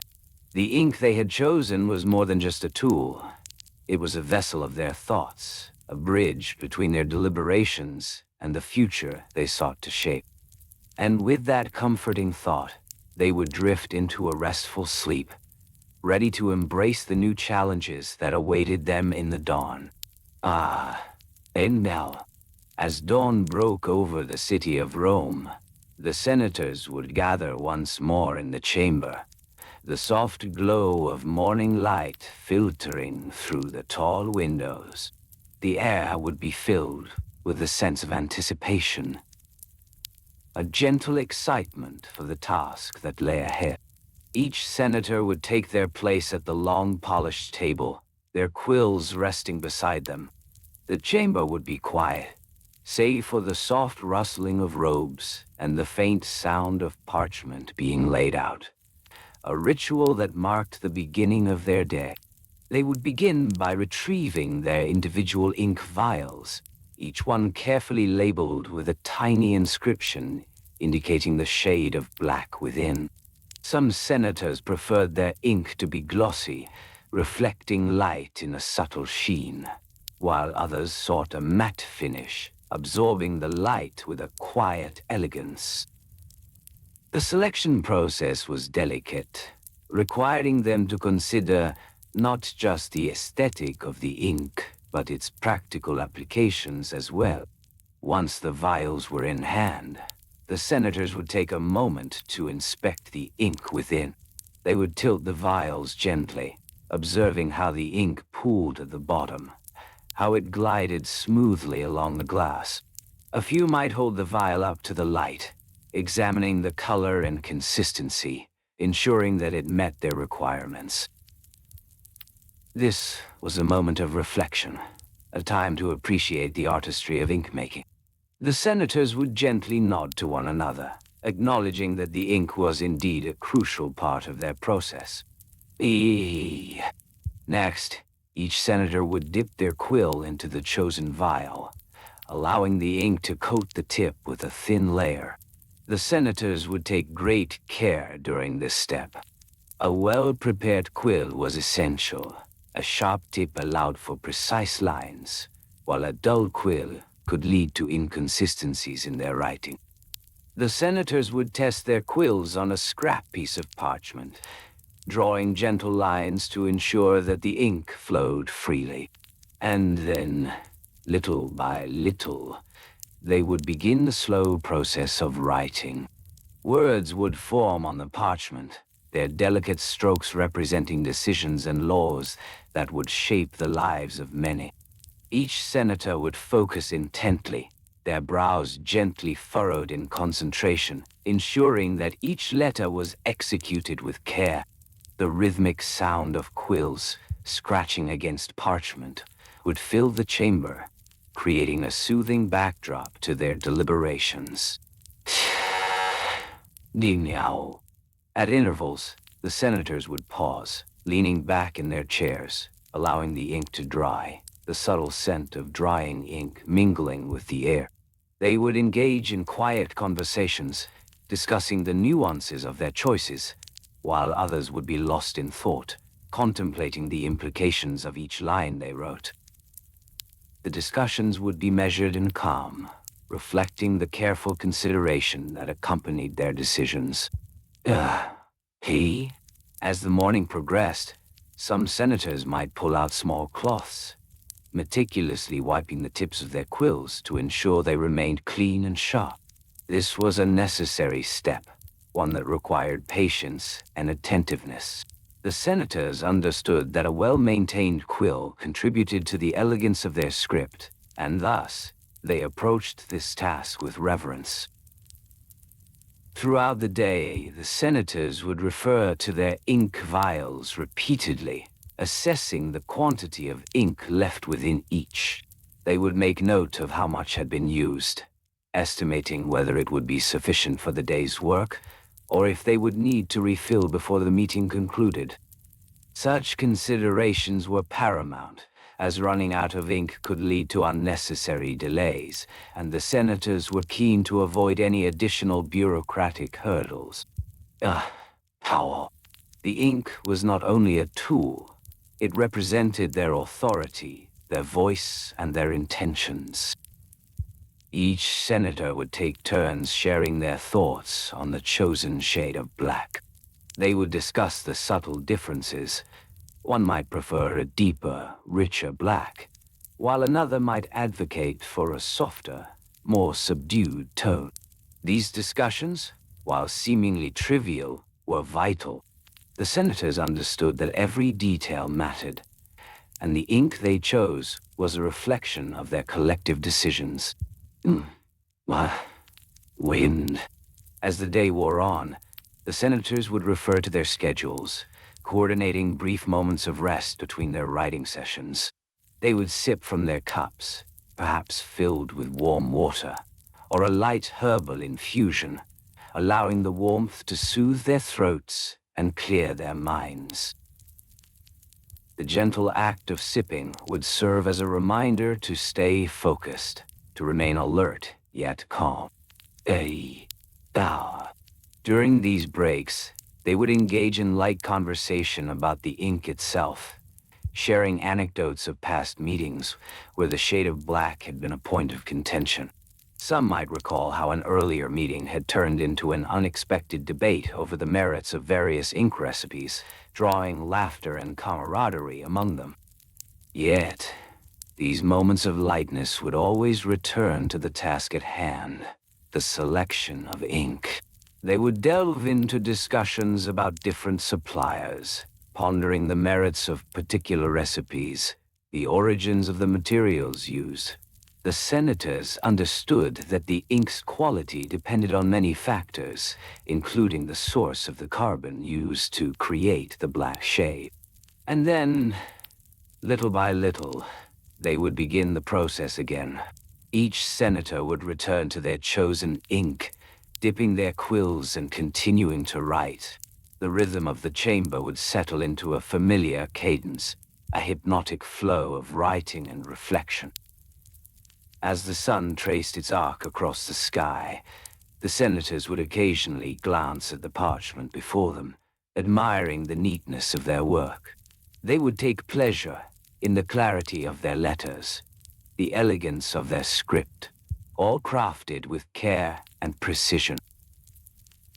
In the midst of this serene atmosphere, a gentle reminder would often circulate, a soft whisper of etiquette, reminding senators to respect one another's creative processes.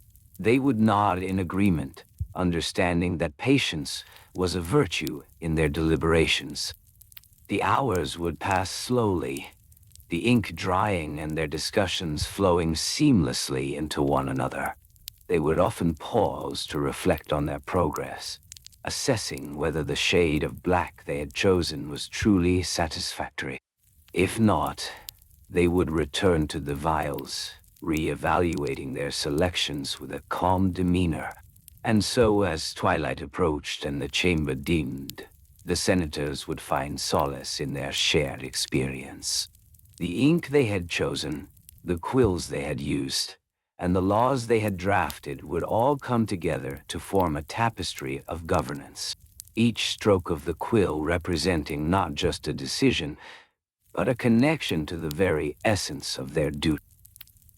The weight of their ink choices would settle comfortably within their minds, and the senators would realize that even the most tedious deliberations held a profound value. With this comforting thought, they would prepare to leave the chambers once again, allowing the ink, the quills, and the parchment to rest until the next day, ready to embrace the calm of the night.